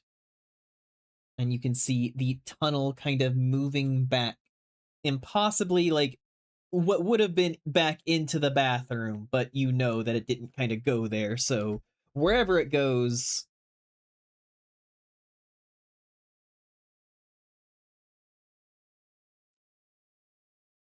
who's to say?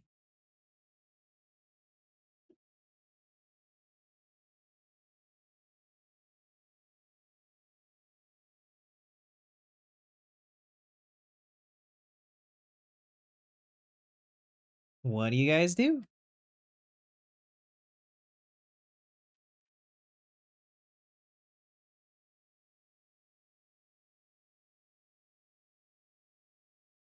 Now, when you say send a few fire bees to explore,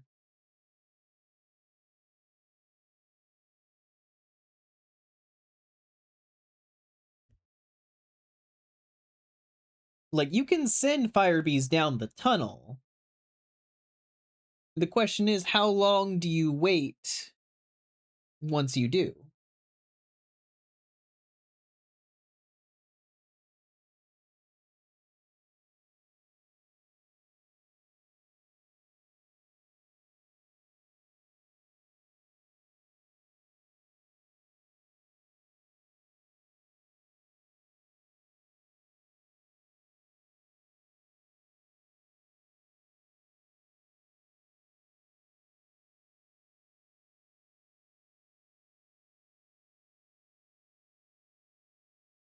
I mean, it is also the thing of you don't have a way to, like, the bees can't talk to you. They don't have that ability. Like, you could potentially try and give them that ability, but like they just have an understanding with you to kind of listen to you. It's not like they could communicate back.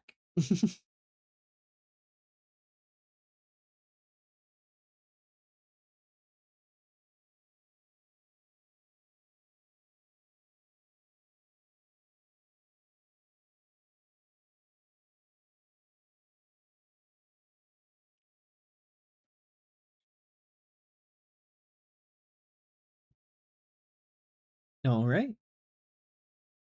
You duck your head down and you begin to walk into the tunnel. The bite of the cold kind of reaches your body, and you begin to carefully make your way through the ice. As you go, you can see it kind of curves off to the left and then to the right, beginning to kind of go uphill. Make a general strength check to just see how you guys fare against the cold.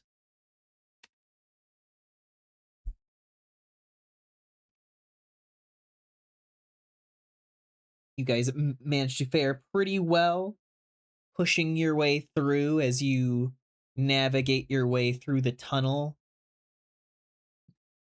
At a certain point, through moving through, as you're kind of squinting through the ice and everything, you begin to notice that it's not cold anymore. And you're still feeling things kind of like brush past your face and like a stiff wind and everything. But as you go, you realize that it begins to get warmer and warmer. And instead of snow around your feet, you instead push through sand.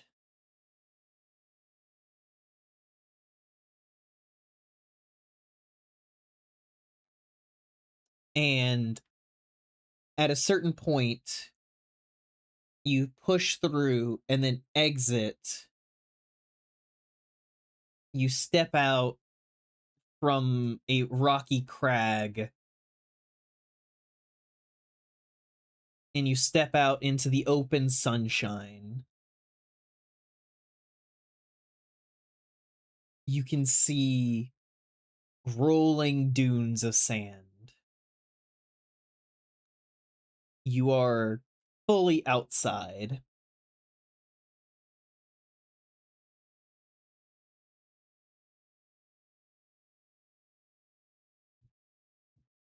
What do you do?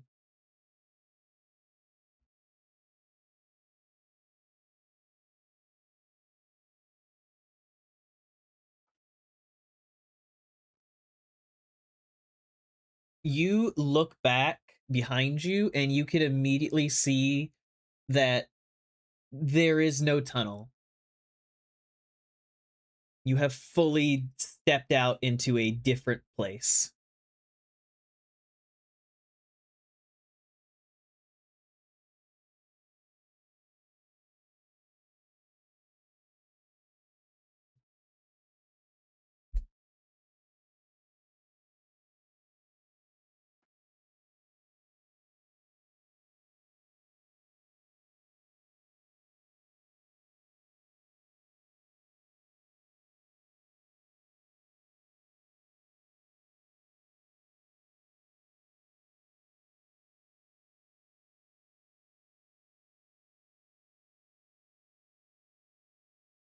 Scan the horizon for anything. Cool. Say that this is a smarts roll.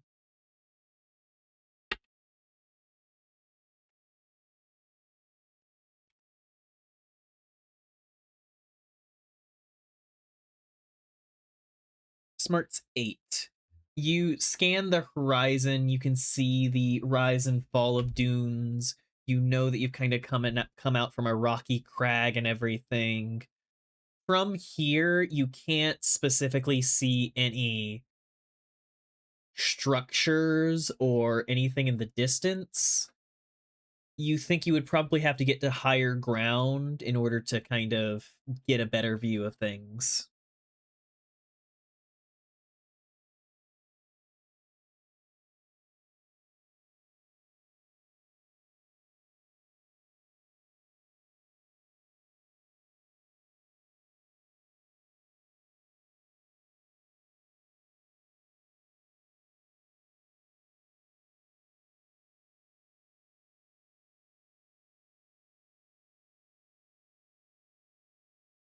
You begin to move your way through the sand. You can feel the intense heat of the sun kind of beating down on you as you carefully kind of step up through the sand, feeling it kind of like trying to give way as you're kind of maneuvering your way up a dune. I'm going to say that this is a speed roll to kind of make sure that you can efficiently move your way through the sand.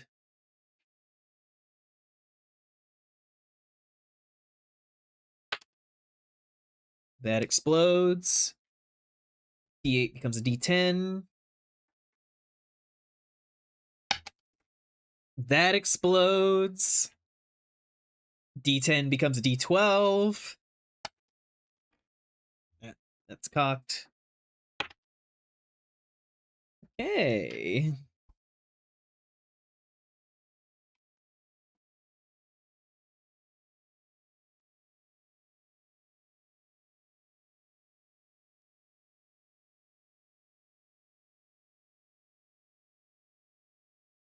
So you get a speed of 25. You almost like naturally begin to move your way through the sand and quickly find yourself like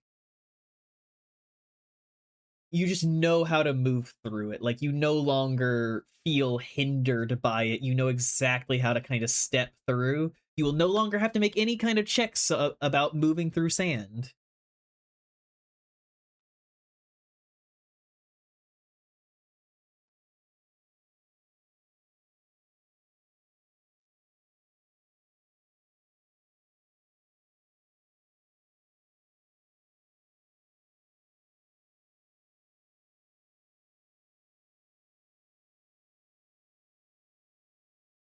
Check this music. Yeah, there we go.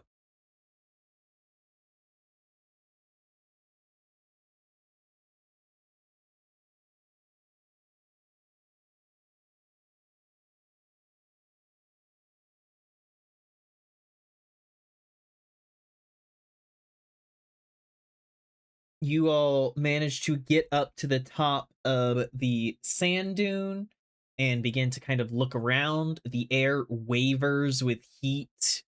You can kind of potentially see shapes in the distance, but it's one of those things of like some of the directions could be real, it could just be a mirage.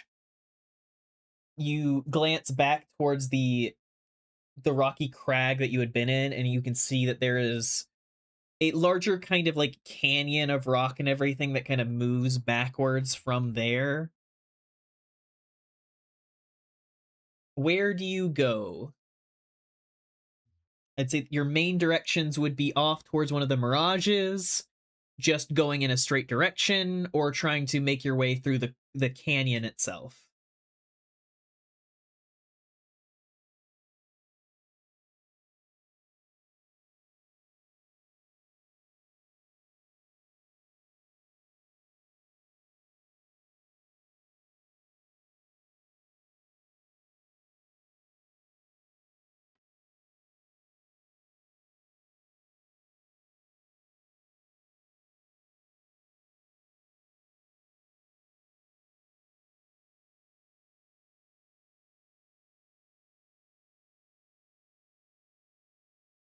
the focus appears to be pointed towards the canyon. So you guys begin to head back down the dune towards the rocky area, kind of curving around the side of it as you begin to make your way along these cliffs and rock faces. Make sure to do the speed up to a d12.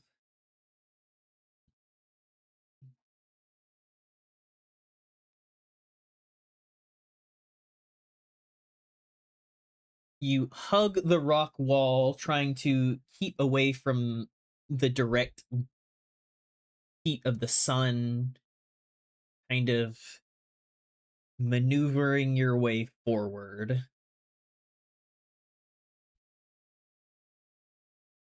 As you do so, is there anything that you are specifically looking out for or trying to do as you move?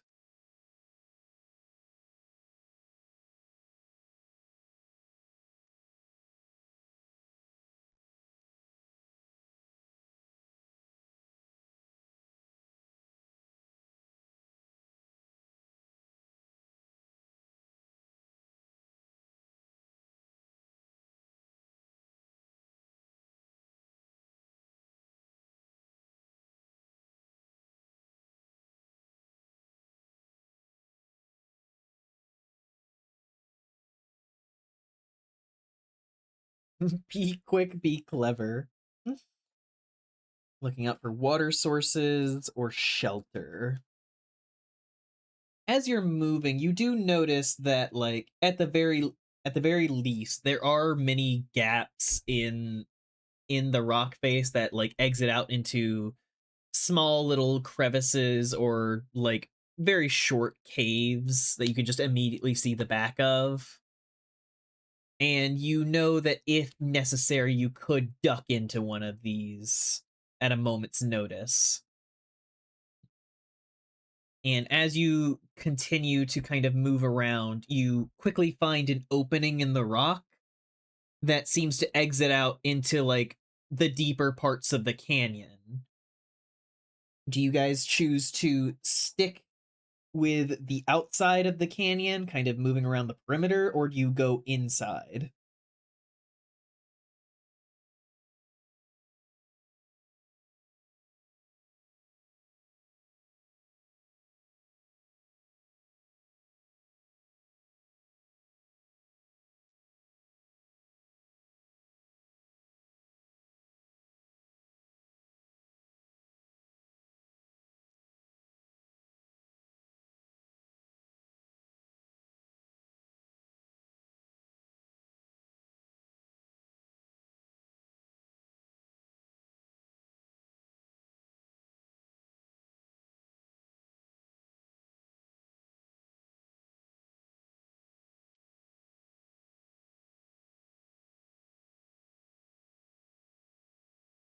Hornet wants to check it, maybe peek through first. Roll a smarts.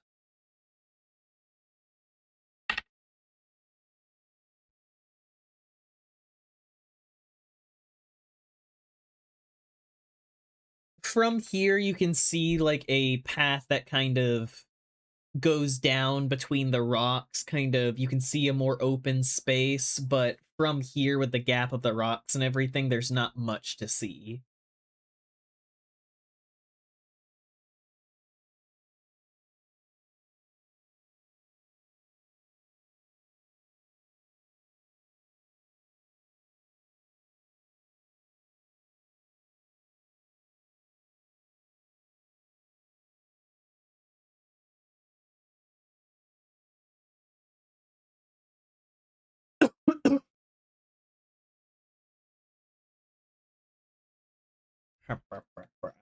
Drink some water.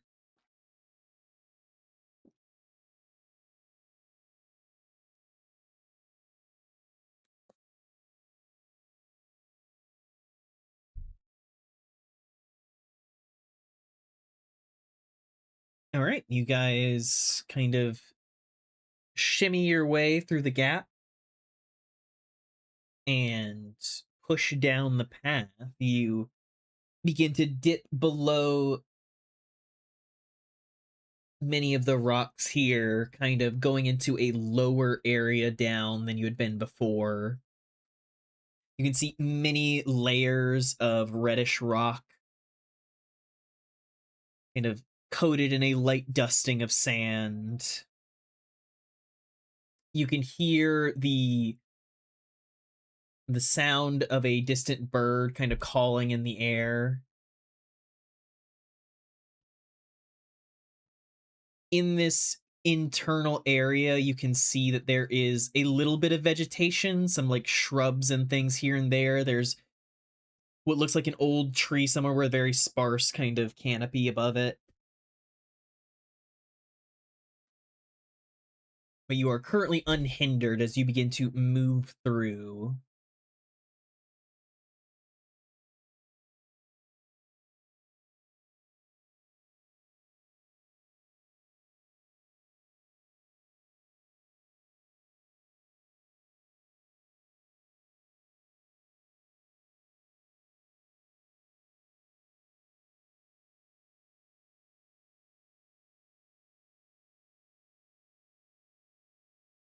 Tree.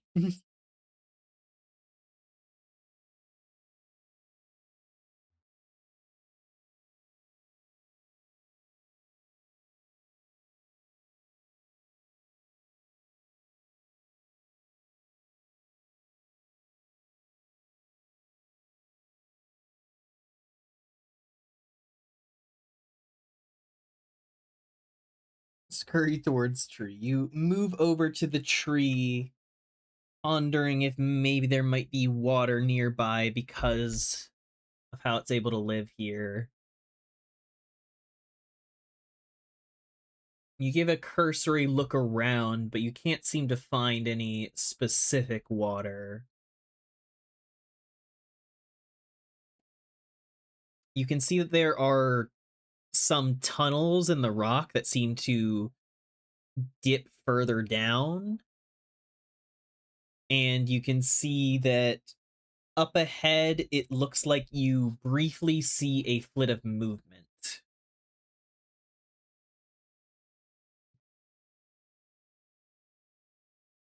Glancing up at the tree itself, you do not see anything growing in the tree. It's just kind of vegetation, leaves.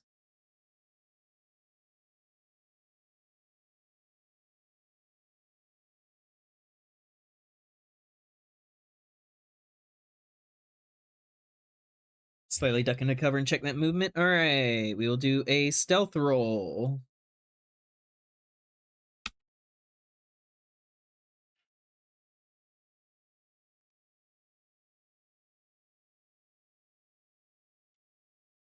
You quickly kind of maneuver your way behind the tree, kind of getting low as you gently peer around the side. But whatever the movement was seems to have already kind of left behind.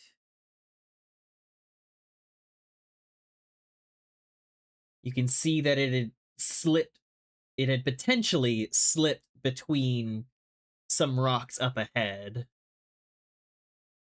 You can see that there are two large kind of boulders kind of wedged in the path.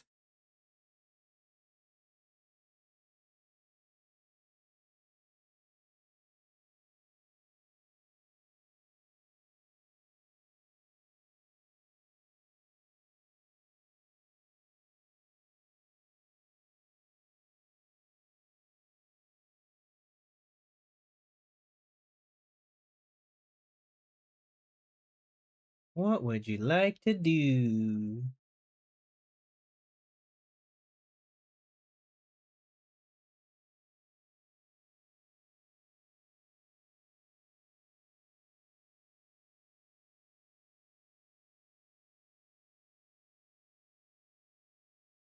It is not necessarily bad. It could be good.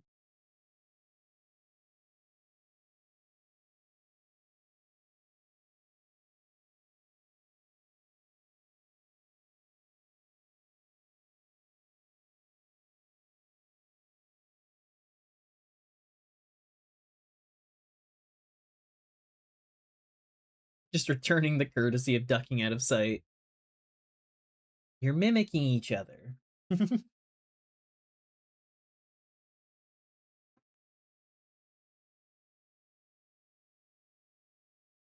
We tell which way the figure went. It was hard to know just because it was like movement out of the corner of your eye. The best guess you could make is it squeezed its way past those boulders.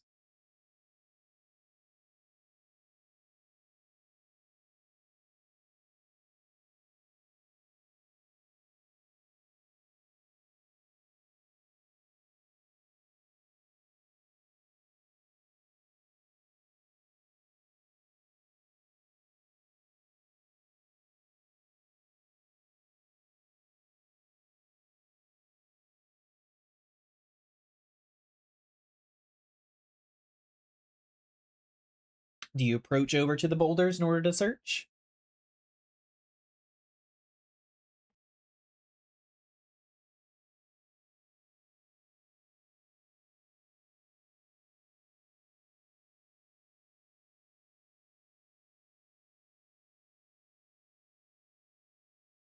You make your way over, and we will do a smarts roll as you begin to try and investigate here.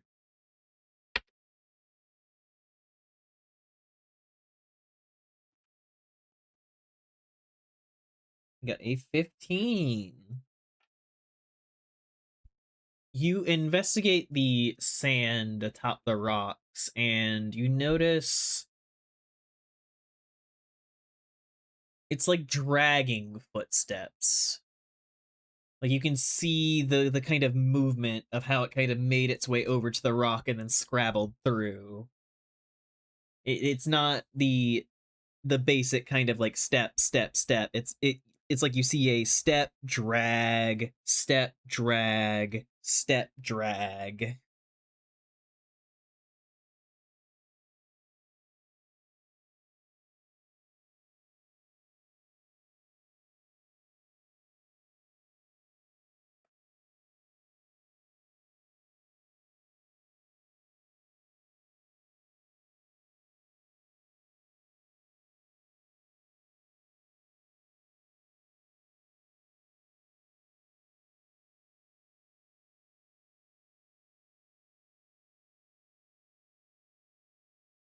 Is it solid or is it sand? The ground you are currently on appears to be a layer of sand on top of rock. You can see bits where it like comes through to the orangish reddish rock underneath.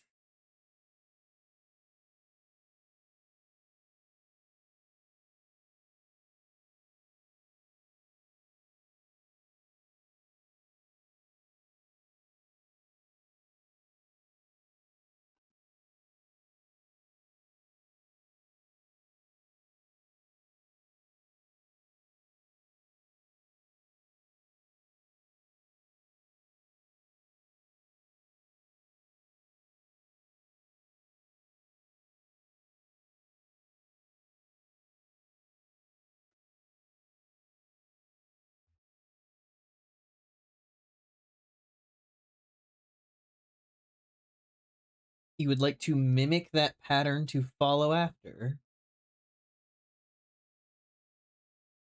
Just to make sure, what's up?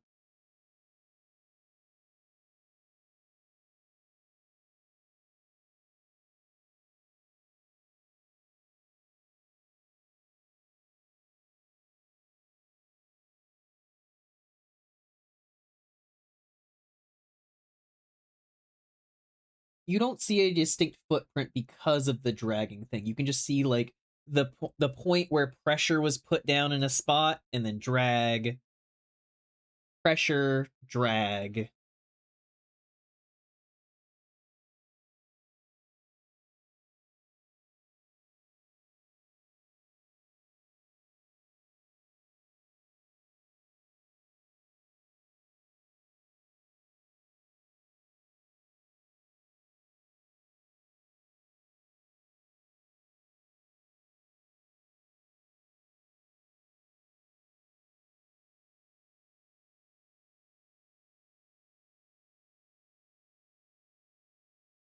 Kind of crazy.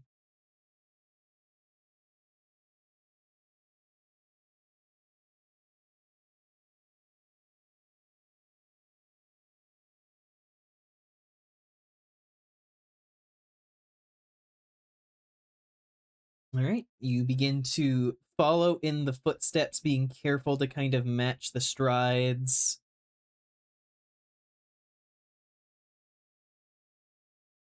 You will forever kill me not knowing what could have been. I'm sorry, crazy. Maybe you'll get back to there at some point, but for now, you will not know what is beyond the starry door. But you carefully kind of maneuver your way through the rock here.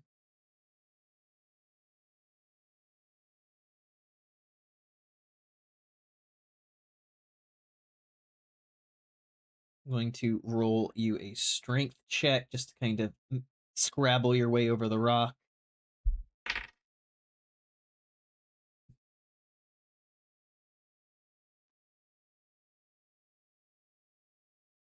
You are able to easily kind of pull yourself over and get yourself to the other side.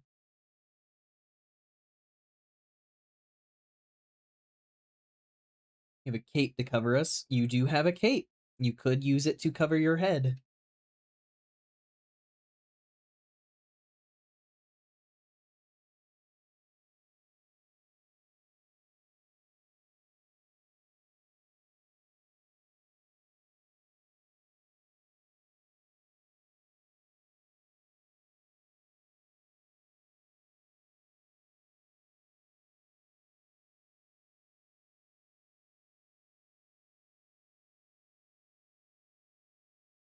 Feeling a smarts roll and covering my head with the cape, but like unable to see. I don't think you need a smarts roll to just kind of like take your cape and kind of arrange it on your head. There's an extra little layer of protection from the sun.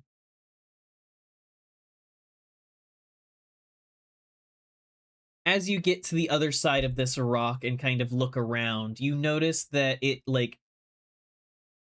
seems to descend a little bit further, and then you notice the sound of the trickle of water, and you actually see a small pool down below with some vegetation kind of growing around.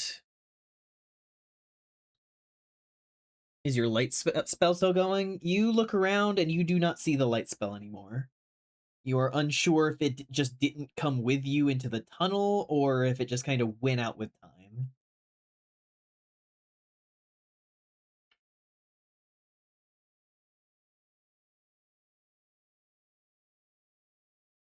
But yes, you seem to see a bit of an oasis here in the canyon down below.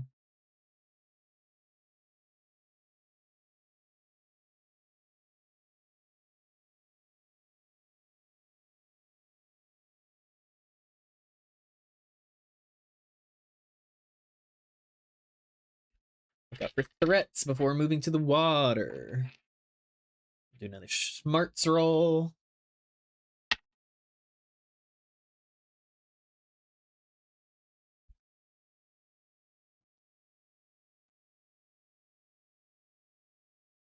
Eight, 17. You begin to kind of look down the way, casting your eyes around the canyon. You can see there are a few birds kind of in some trees. Not close enough to see what kind of birds they are, just enough movement to know that they're up in there.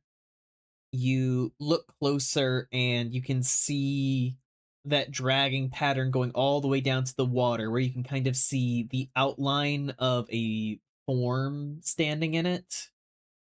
It's hard to make out details from this distance, though. Our degree in ornithology is useless.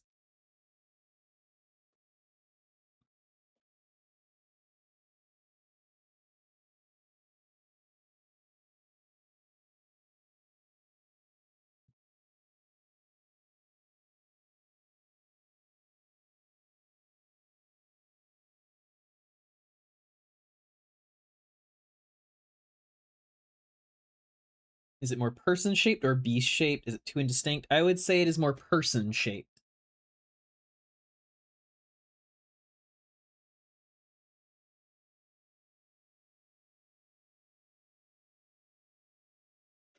Let's see, we have a few various responses. Do we need a poll, or can you guys decide what you want to do?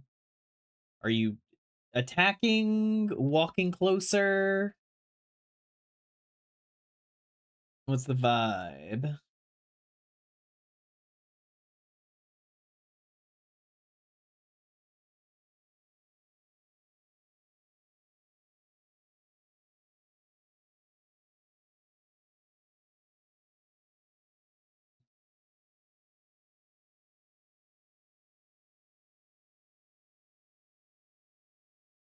You say approach with caution. Are you just kind of walking forward, kind of with your defenses raised, or are you specifically trying to sneak up?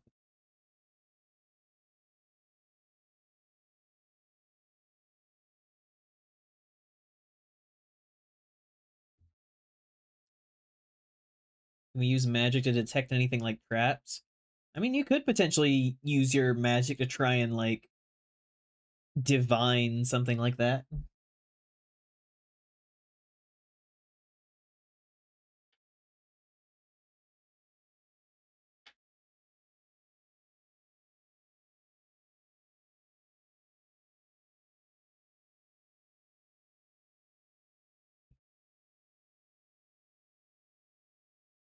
Get your stealth die.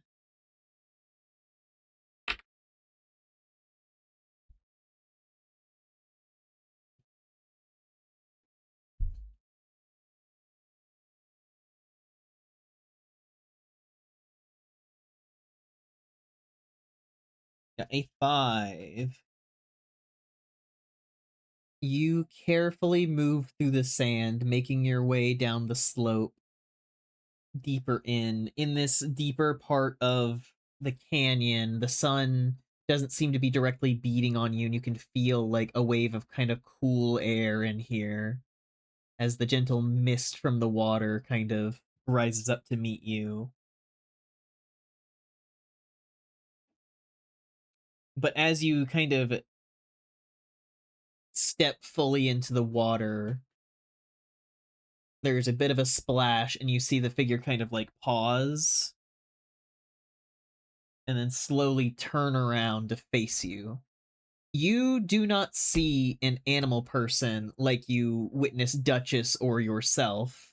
You see a human, probably about like 16 years old. It's got like curly hair up top. He like sees you and his eyes widen and he just like freezes in place. Seems to be like Middle Eastern descent.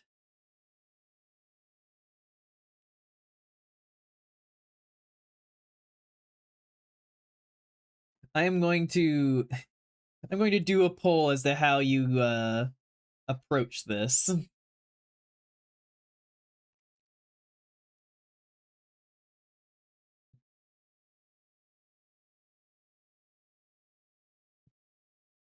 So wave hello,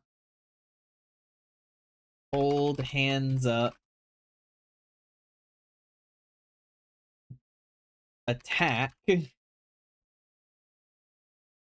have any other potential ways of approaching?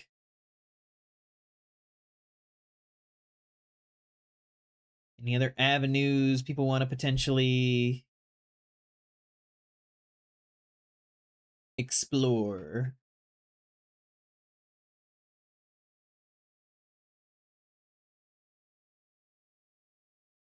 I'd say stun is with attack.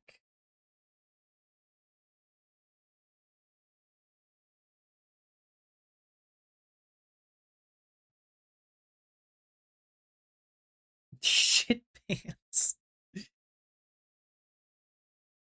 Crazy guy just sees a fucking teenager, immediately shits himself.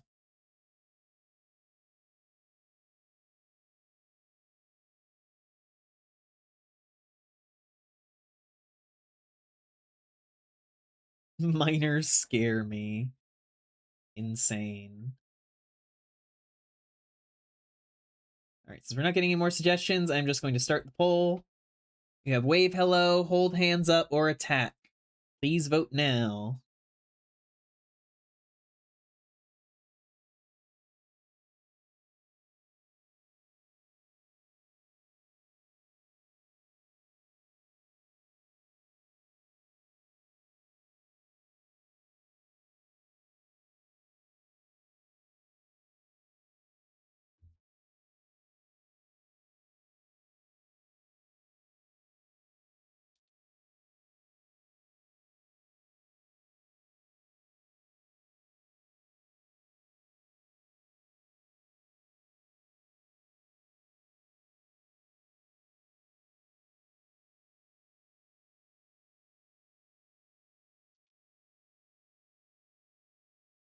So is being a murder hobo.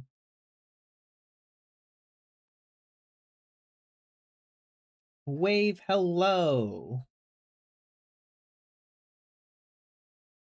You kind of carefully eye the figure before raising up your hand and giving a. Do you wave with the B hand or your normal hand?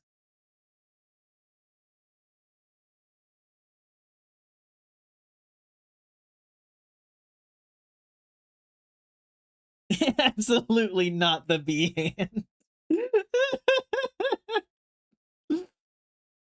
Wave with the B hand holding the gun. I just tuned into B hand. What? This was something that happened in the very first SnowRPG thing. Chat tried to turn themselves into bees. Didn't get the best roll, only turned their hand into bees. And they've had it ever since. But yes, you wave at the young human, and he like pauses, seeing you, and then like mimics the action. Just greetings, hello, what, who? He's just like kind of staring at you in a certain way.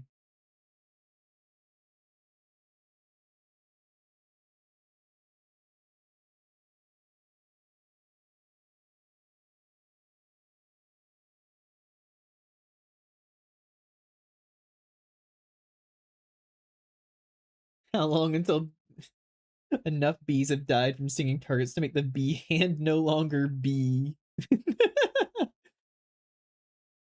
I mean, chat did lose some bees previously. So maybe if you lose enough bees, you just don't have a hand anymore.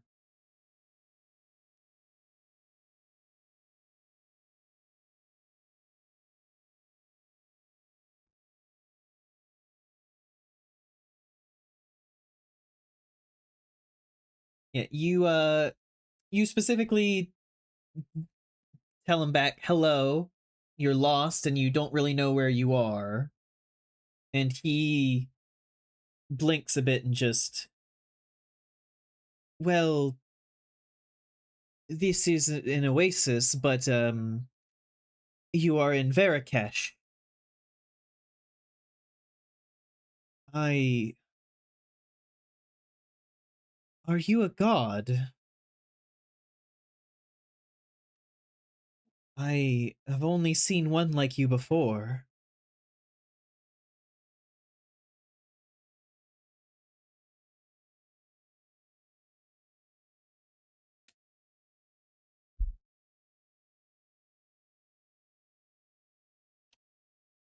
Let me roll your smarts to see if you can kind of get anything from that.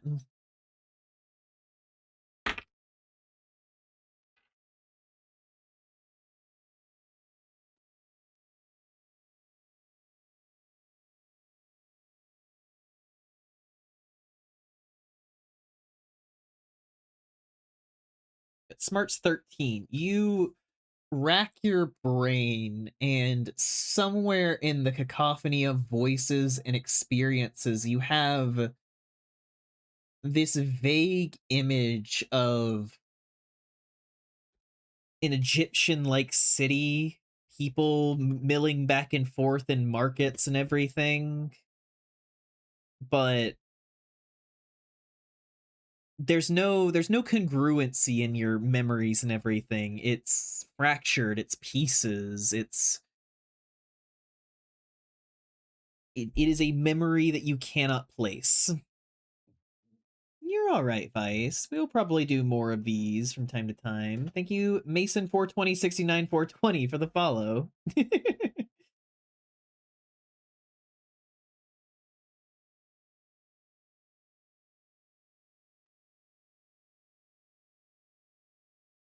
But yes, you guys respond with kind of downplaying the idea that you're a god and just being a traveler instead.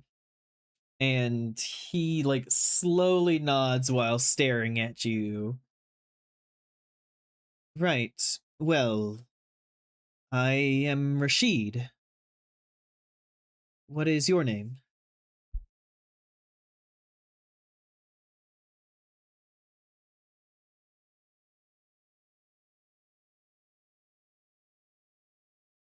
You guys did name yourself the Many last time.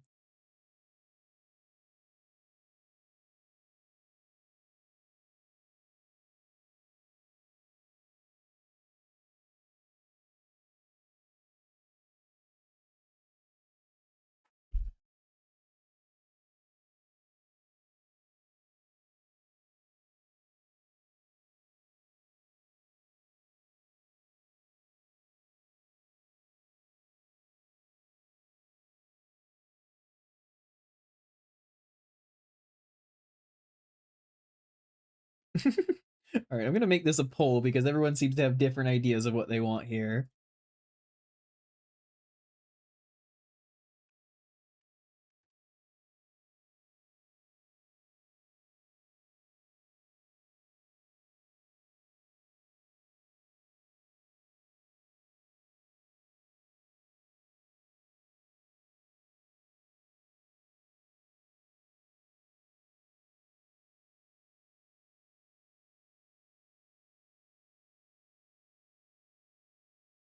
Okay, so we have introduce yourself as the Many, lie and choose Jeff, figure out a more normal name for yourself to honestly choose.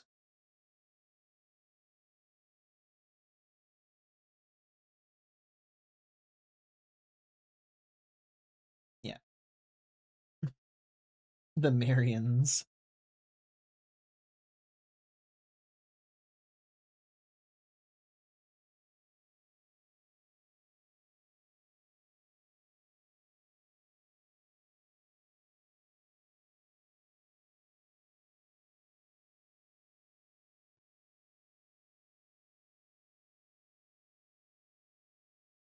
Right, 30 seconds left in the poll.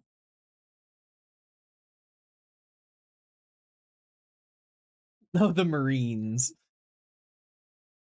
We are the few, the proud, the Marines. Just this kid who has no context for that, just like, all right.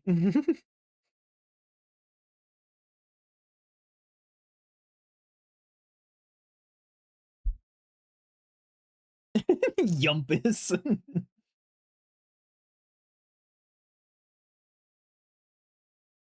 Pay for the water.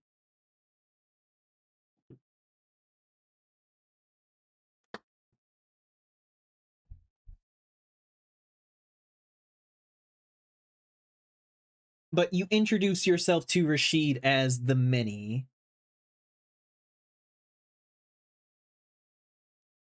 Rashid like slowly nods along with the name as he kind of looks you over and just the Many, a strange name to my ears, but you are not like anything else I have seen before other than one, but you claim not to be a god while she is.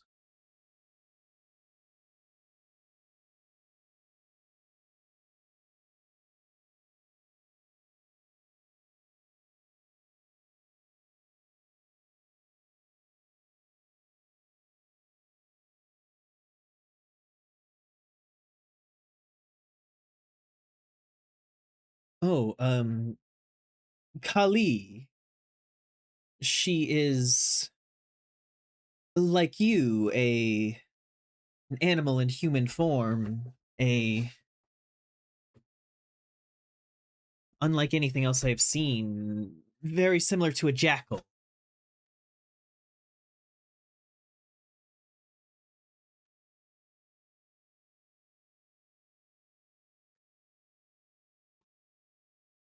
Is I will give you guys the names here.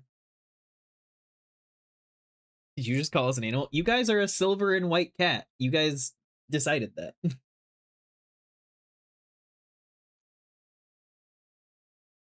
An animal in human form. You guys, he more means an anthropomorphic animal.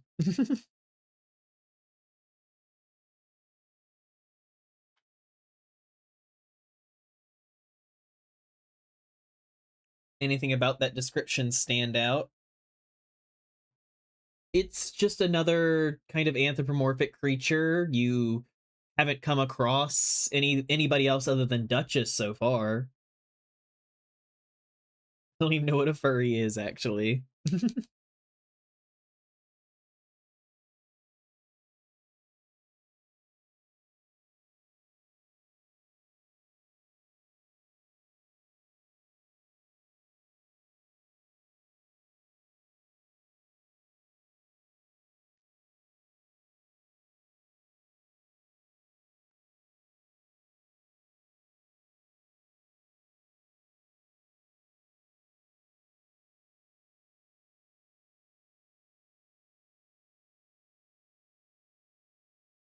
You ask him about the way that he walked, and he kind of like glances back and just, oh, well, in the desert there are lizards that can sleep beneath the sand.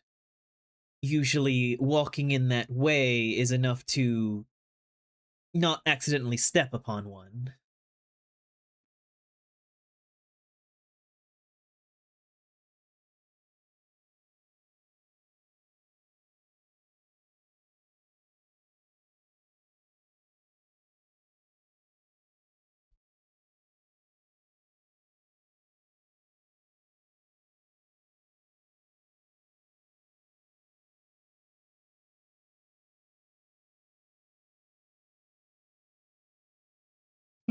We don't have standard perception. As you can see, we have these are our stats, but if you would like to kind of look around some, that is a smarts roll. Ask them if they're dangerous or if the walking is more a politeness thing. Oh, yes, the lizards are not openly hostile, but if stepped upon, they can bite and they are rather poisonous.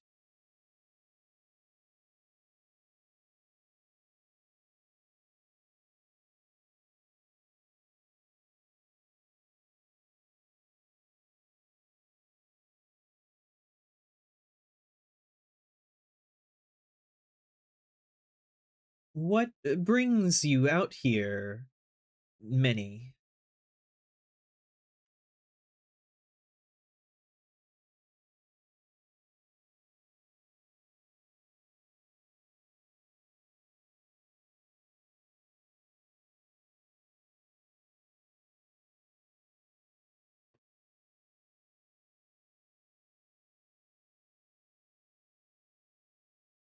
I'm going to do a sly check for you guys, just to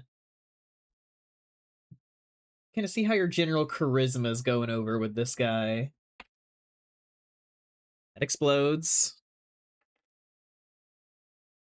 A D10 graduates to a D12.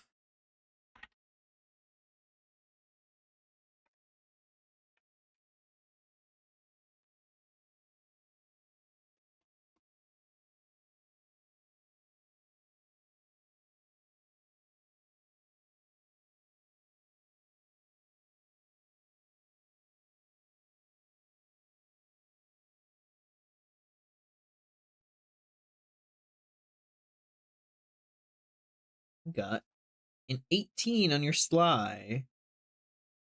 You look at him and you can tell that there is like a sense of wonder in his eyes looking on you, of that, like, he doesn't know necessarily, like, if you're, like, you can't tell whether or not he believes you about being a god, but he definitely seems to think you are something worthy of wonder.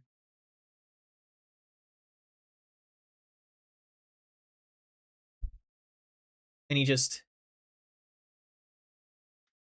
well, if you are lost, I could always lead you back to our fair city. I'm sure that the people would be delighted to have you, and Kali would probably be very interested to meet you.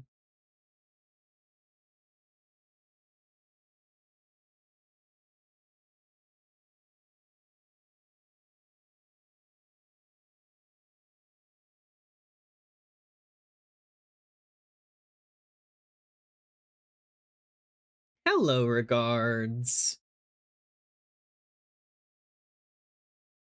The Mini is currently standing in a desert region in an oasis talking to a young man named Rashid.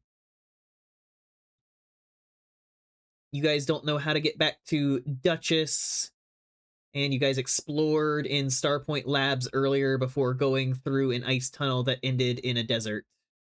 And that is where you guys currently are.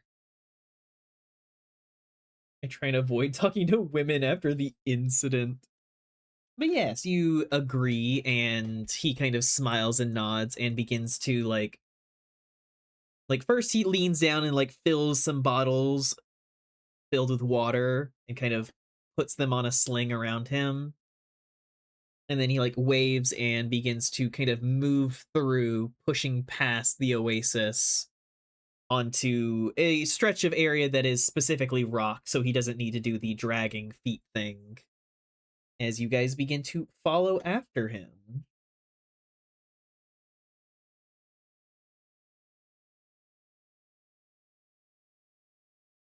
I am going to take 1 second to go use the bathroom real quick, and then we will continue.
I'm back. Hello.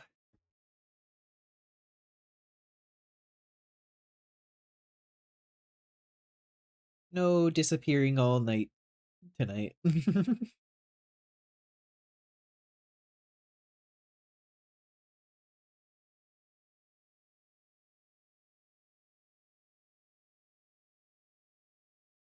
How's everyone doing though? Everyone having a good time? Feeling good?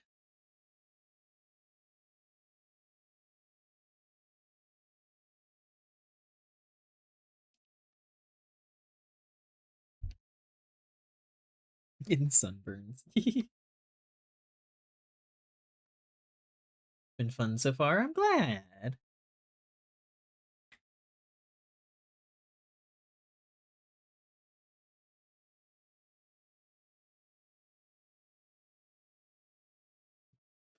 Yippee. I want to shower. Also don't want to miss SnowRPG. The toils. Snurpaga.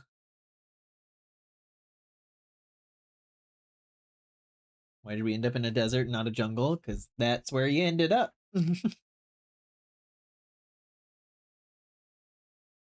Everybody had a few different options of different directions they could have gone in while they were in Starpoint Labs, and they went through the fridge, which led to a desert. Mhm. But you guys have your blanket cape kind of fashioned over your head to kind of keep the sun off you, and you're currently down in a canyon, kind of out of the sun specifically, so you're doing all right. And as you guys kind of make your way through, you push along, and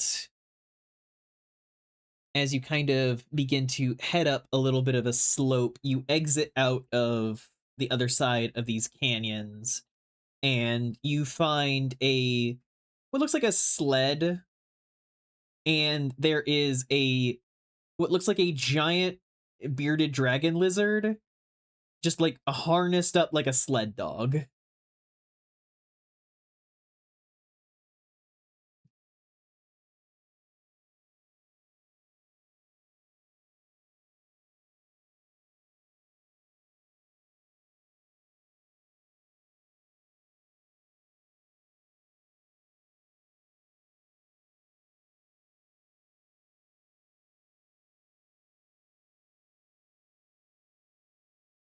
You ask if the creature has a name, and Rashid kind of blinks a bit and just, "Oh, you honor us. This is Ankh."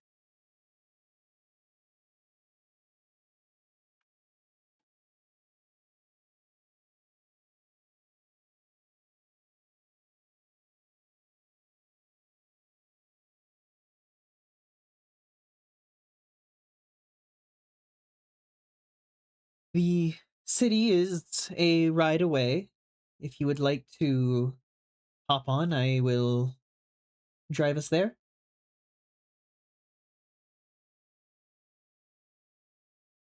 Not Unk, Ankh.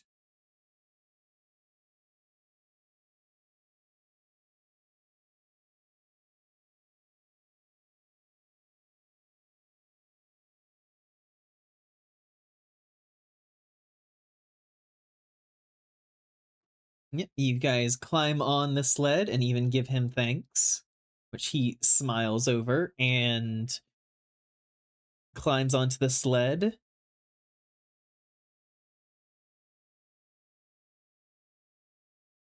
and he pulls at a rope which kind of dangles something in front of the lizard, and the lizard like immediately locks eyes on it and then immediately begins skittering, pulling the sled off into the sands. I'm going to give a strength check to see how see if you guys are like knocked off your feet while you're on the sled. Oh, that explodes. Strength dive goes from a D10 to a D12.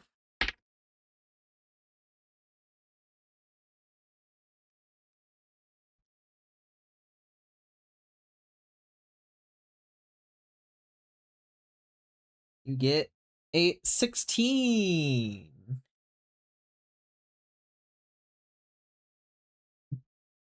You immediately kind of get the flow of the sled, like able to kind of crouch your body with it as it kind of jostles and moves up and down with the sands. You feel very natural moving through. It's rather strange given how treacherous your first venture out was to now feel so in your lane, so to speak.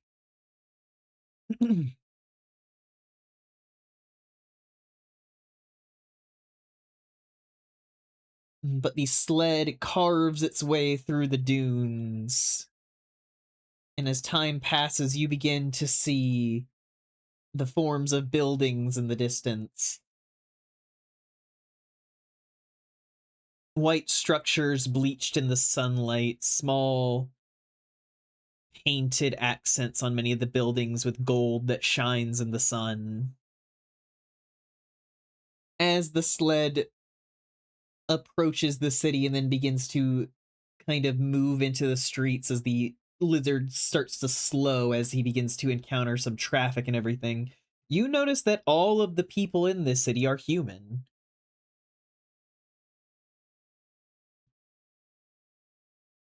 Men and women, traders and citizens. Not a single one is an animal person like you.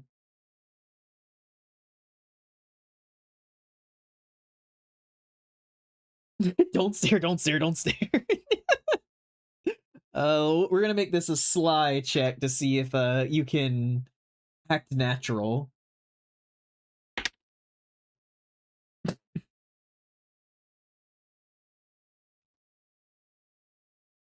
That's a sly of 2. You cannot help but kind of stare around at the people, and you also don't really like. Yeah, you immediately begin garnering attention as people like begin turning and seeing you and kind of gasping and like whispering amongst themselves. Cal, do you want to try turning your fire bee's hand back? Actually, that might be a poll because a lot of people are really fond of the fire bee hand.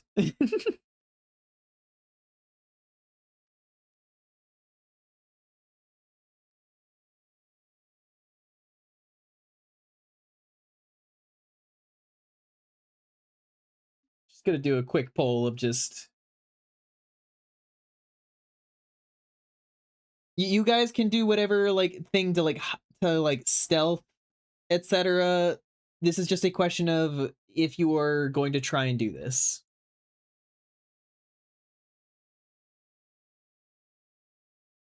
We currently have 1 vote for yes to turn the fire bee hand back.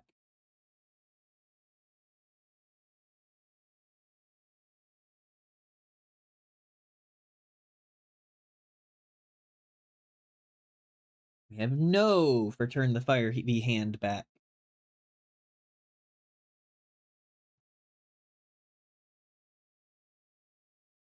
Bees or death.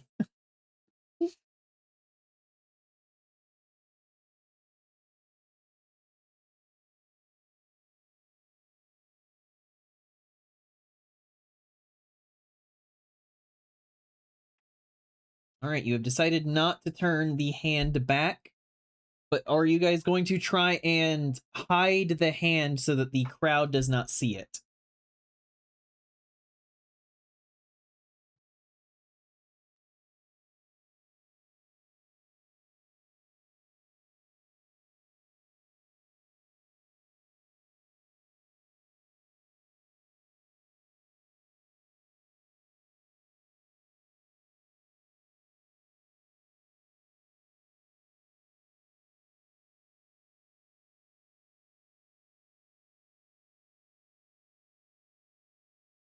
Are you guys attempting to hide your bee hand? Yeah, I probably should hide it, not draw more attention than we already have. All right, let's roll for bee hand.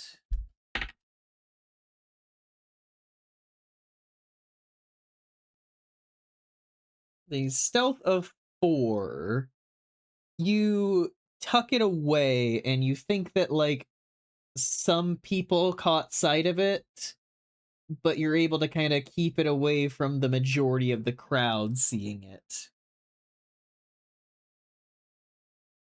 But you can see that there's a certain awe and whispers and everything going between them as you are kind of sledded through the city.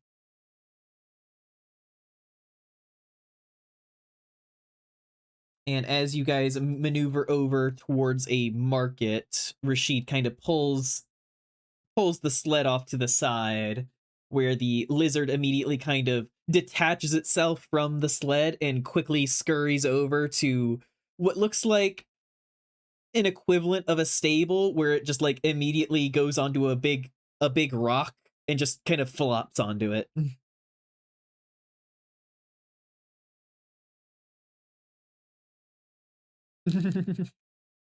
And as that happens, you see a man kind of exit from the building. Just, Rashid, good to see that you are. And he pauses as he notices you all, and just, my word, another like Kali. And Rashid just kind of smiles and just, perhaps, this is the many. They are, well, they claim not to be a god, but kind of like bears a glance back at you guys and just, it is not our place to question, Rashid. Hello and welcome to our city.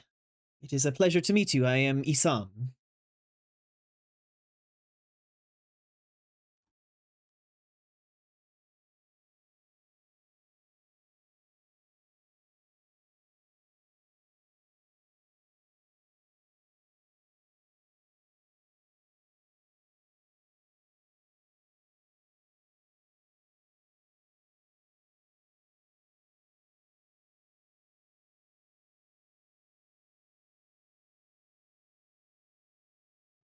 You politely bow and thank Isam, and Rashid like smiles at his father and just, I am looking to take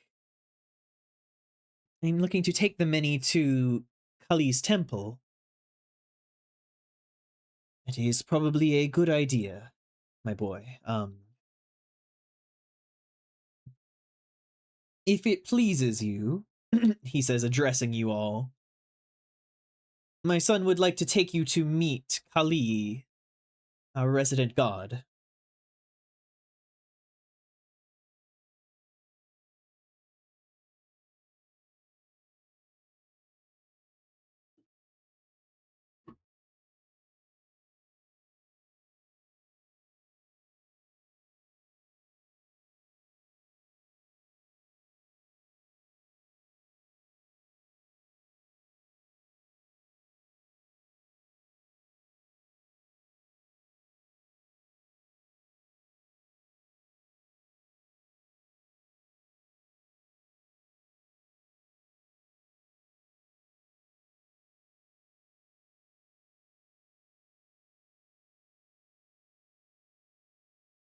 Yes, you agree with the idea, and Rashid smiles to his father and just, I will bring them.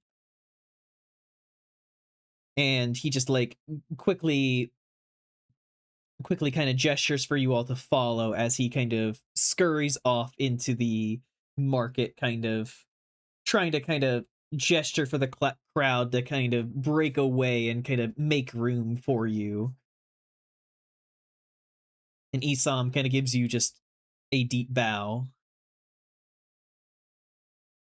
of respect.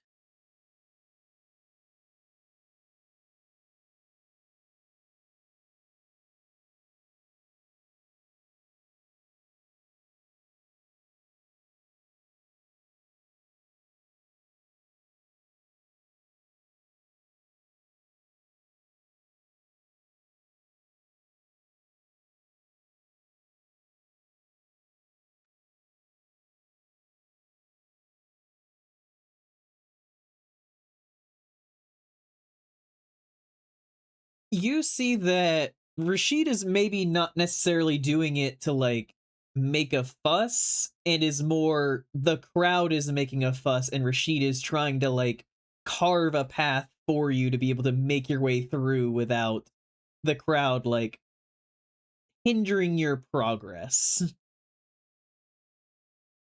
A lot of them are very distracted, staring at you and kind of in awe, and some like as you're walking by like kind of reach out like they want to touch you but like don't quite.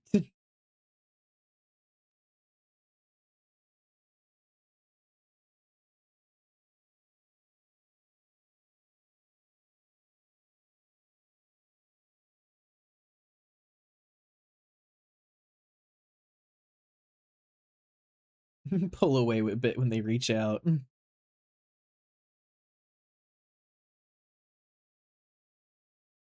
I'm gonna make a sly roll whenever you do that. All right.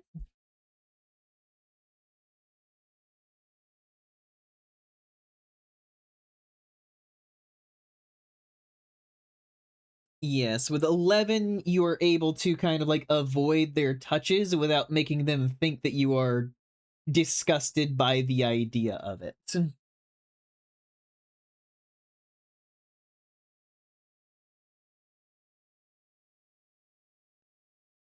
And you guys make your way through the town before eventually reaching a an open thoroughfare. You can see lines of palm trees and everything. There's like a fountain in the square, painted tiles and everything below with mosaics along the walls.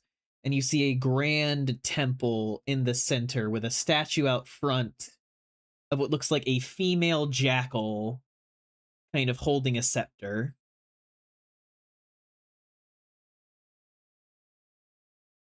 And Rashid ushers you guys inside. Is there anything that you guys do before you enter into the temple?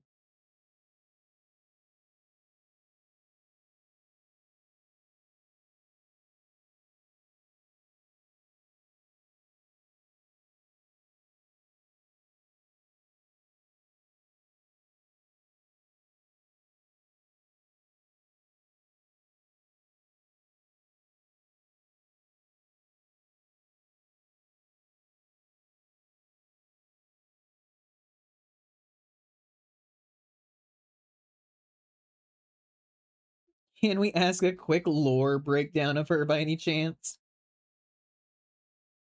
You guys had a smarts roll before where you did not seem to kind of pull anything from the name. Or are you asking Rashid specifically about, like, what's her deal?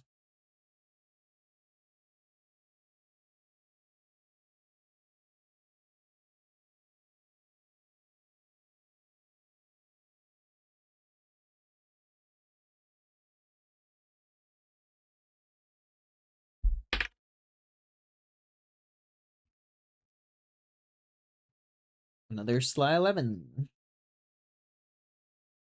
Rashid, like, kind of looks back at you and just, oh, well, Kali entered our city about a few moons back. She she had abilities, magic. She was able to help the city incredibly. She is wonderful. I I'm not sure what to say of a god.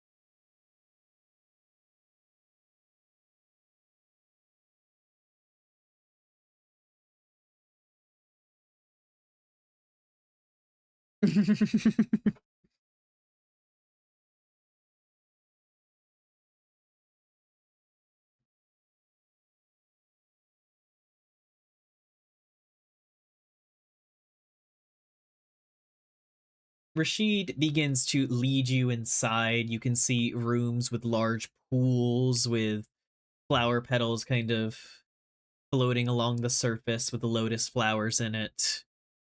See grand tapestries and mosaics along the walls. You see Rashid kind of lead you along over to there's a woman standing in front of a set of curtains. She has ceremonial makeup on, very nice robes and everything, bits of gold embroidered into different parts. And she kind of looks over and blinks in that, like, At first, she like looks over, sees something, and like does a double take, and just I. And Rashid just smiles and just the priestess Sarah. Um, I have come to you with a stranger that I found out in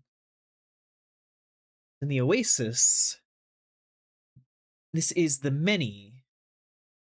They may be something. They claim not to be a god, but right, yes. And she kind of smiles at the many and bows to you and just welcome to the temple of Kali. We must absolutely have you be introduced. And she like quickly kind of wraps an arm around you and ushers you through the curtains.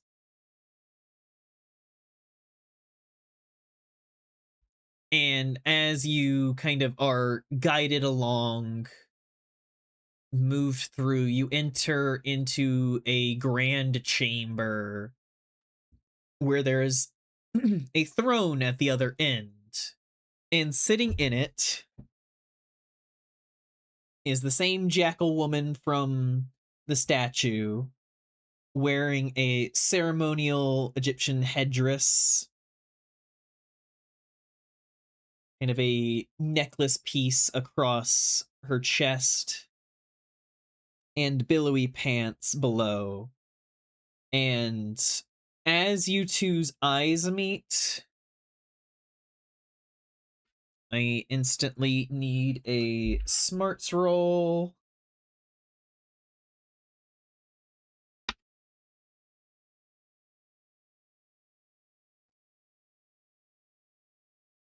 You are unable to stop the immediate flashes that enter into your mind. You see,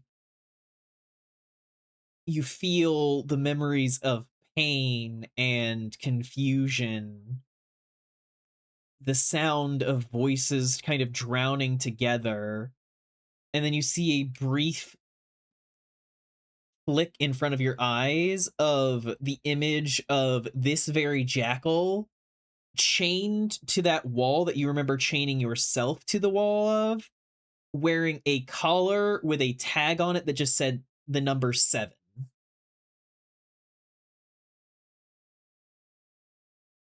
And in that moment, you are immediately pulled back to where you are.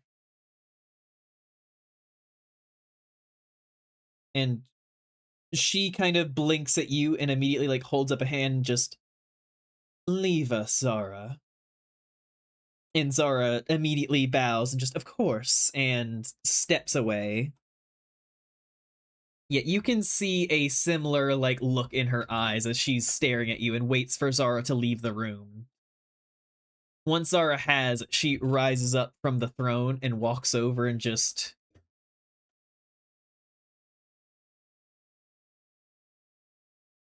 you.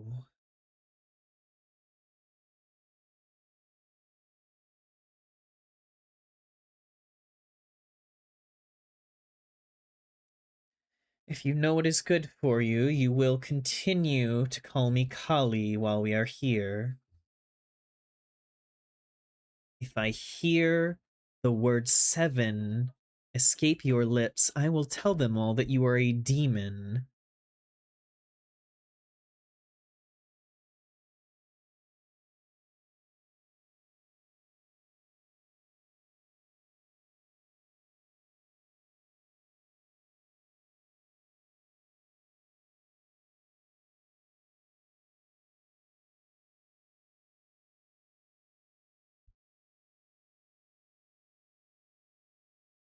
But Kali kind of stares at you, listening as you nod and kind of explain your situation of not knowing where you are and really have any reason why to expose her. And she pauses as she looks at you and just, you. which one were you? And she's like, kind of like walking around you and inspecting you, and just, there were a few of us.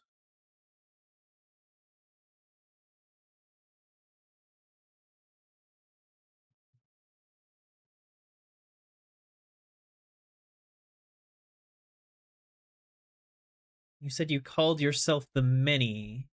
Why is that?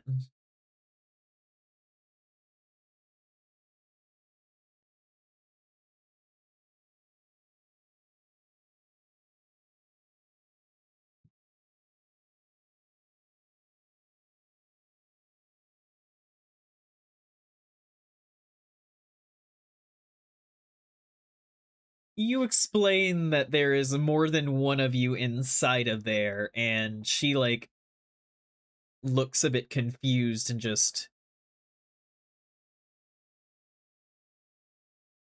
multiple of you in one body. Strange. I do not have an immediate answer for you as to what's going on. I found my way here months ago, and utilizing the abilities, and as she kind of flexes her fingers, you can see just like a wisp of sand kind of corkscrewing around them. It was very easy to convince them that I was but a god.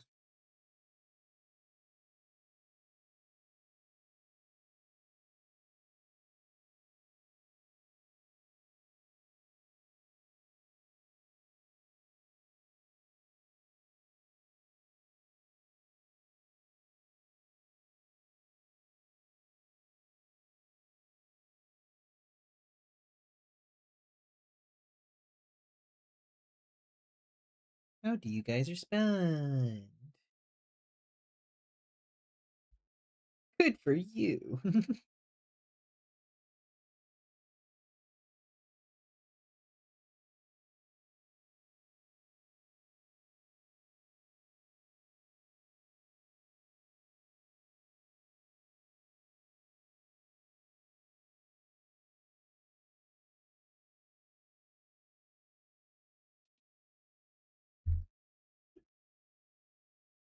Ask if she also found herself in front of some weird doors before winding up here.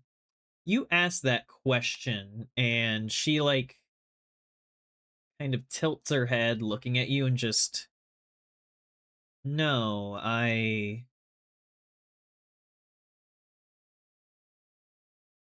crawled through the fridge. What weird doors?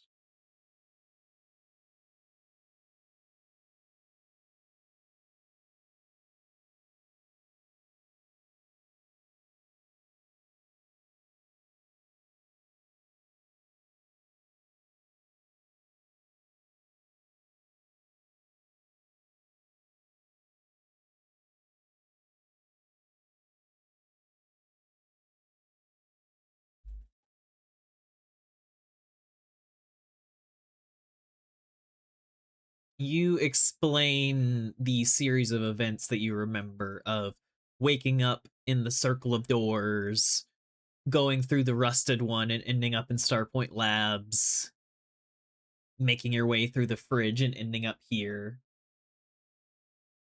She frowns and just, strange.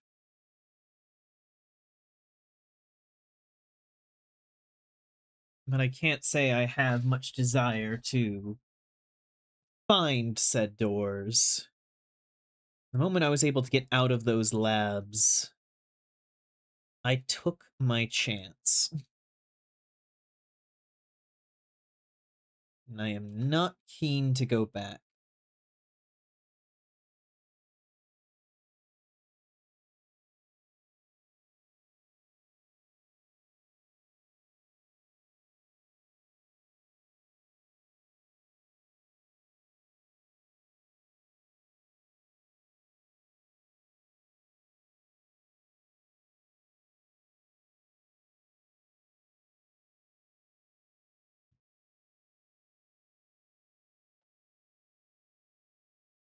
been anywhere else on this side.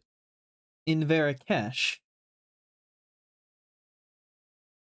I have explored a little, but the deserts are quite expansive. It is hard to find much.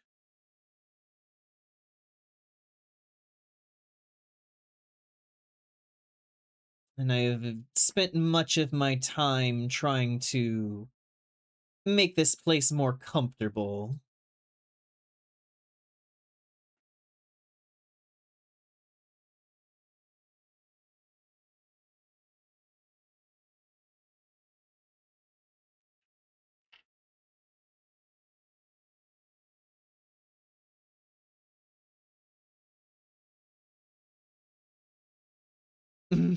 We can see that.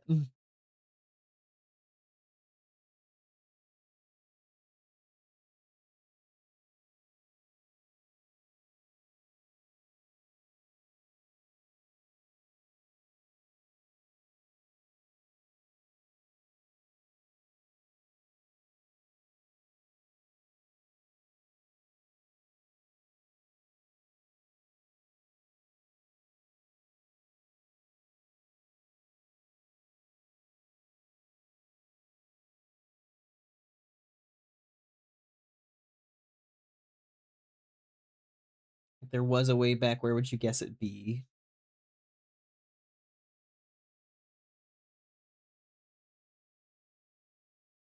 I'll answer the first one first.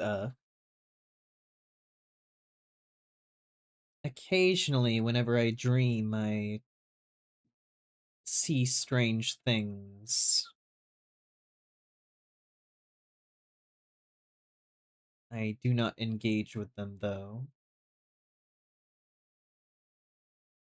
I, I think there's something there, and whatever it is, I don't want any part of it. I've not found any physical doorways in the land of the waking, but sometimes I see those labs, and I steer clear. As for what might be past the desert, the locals have their stories, their legends. Some say it stretches forever. Some say it ends in an abrupt cliff. Others tell very fantastical tales. It hasn't been worth the effort to discover yet, though.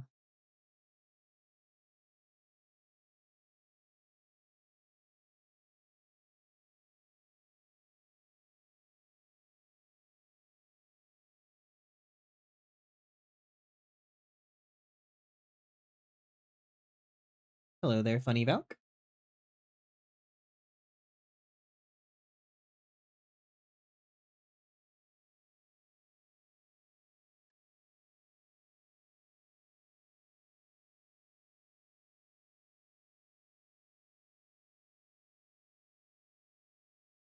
Humble her? Thank you for the water.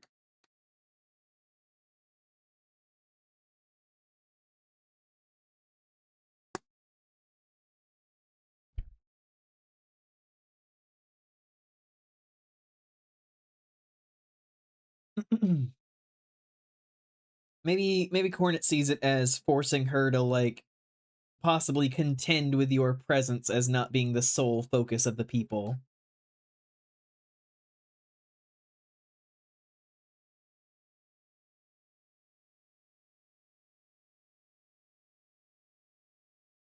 Either way, I think that will be a sly roll.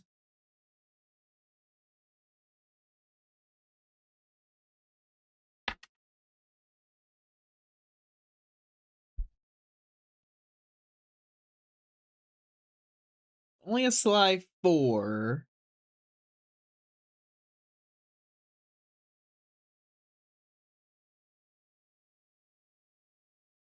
She kind of eyes you and just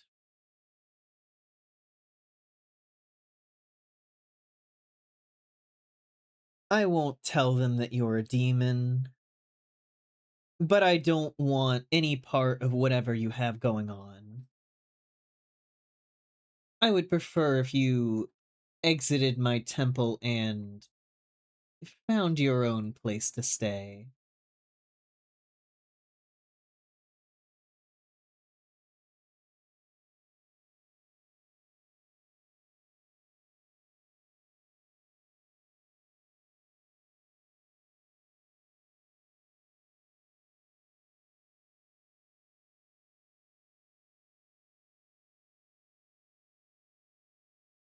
At least we won't be burned at the stake, huh, guys?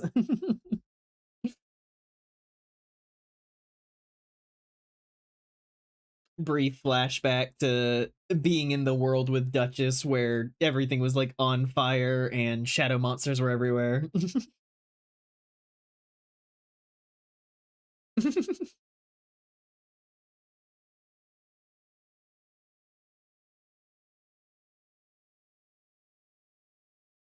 But yes, the Kali kind of turns and walks away from you, kind of waving a hand in dismissal.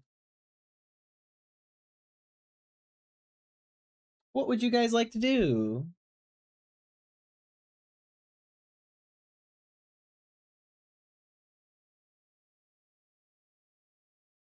I mean, the general vibe is probably depart. I'm just trying to get a vibe of like what your immediate goals are.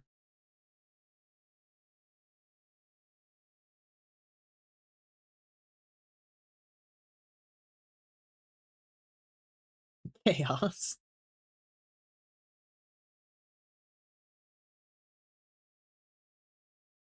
Pat pat crazy.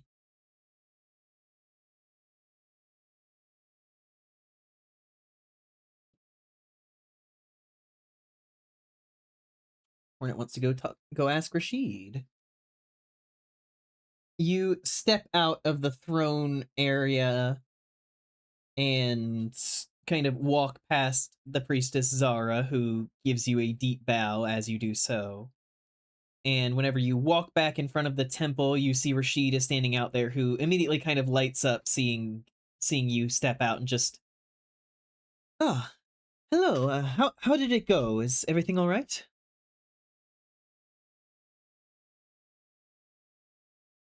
And then he pauses and just like, oh, it is not my place to.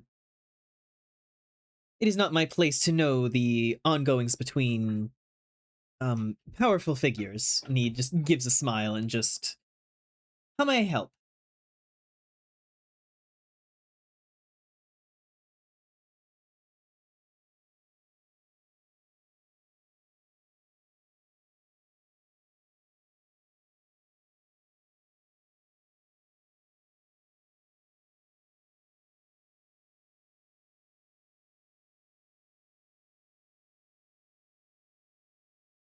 And Rashid pauses and just, well, there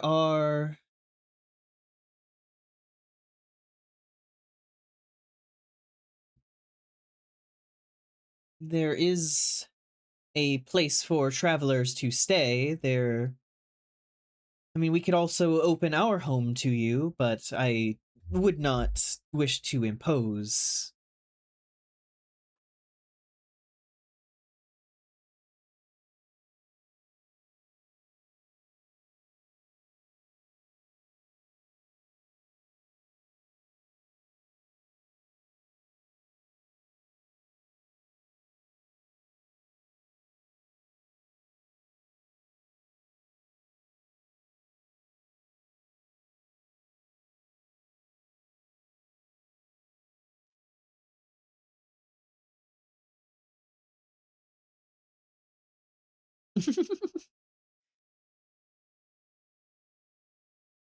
Rashid grins and just, you honor me, and quickly kind of leads you back through the markets the way that you guys came,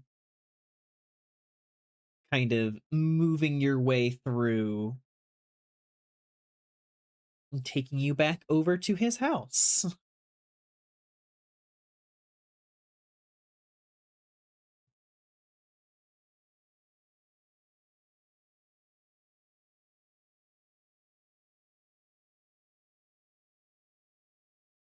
However, as we do that, I think I am probably going to end Snow RPG here. I think this is a decent little stopping place. And we will continue again soon. That was fucking amazing. Thank you. I do my best.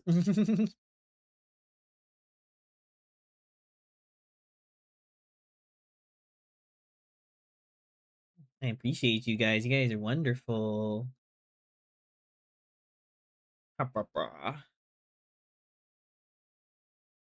It was fun. Yeah, I'm glad. Glad people had a good time.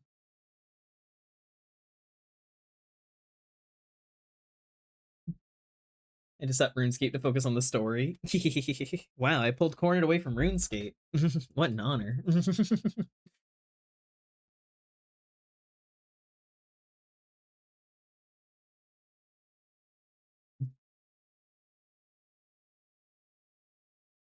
I'm going back. I'm just gonna send you over to Fluff, and then you figure out what I'm gonna do with the rest of my night.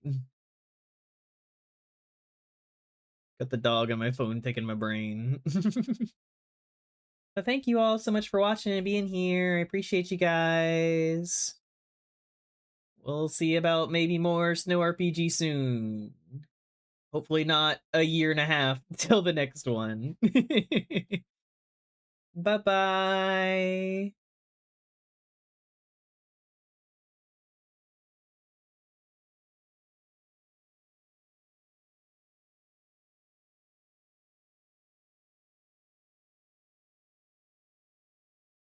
Bye. Please, not that long. Yeah.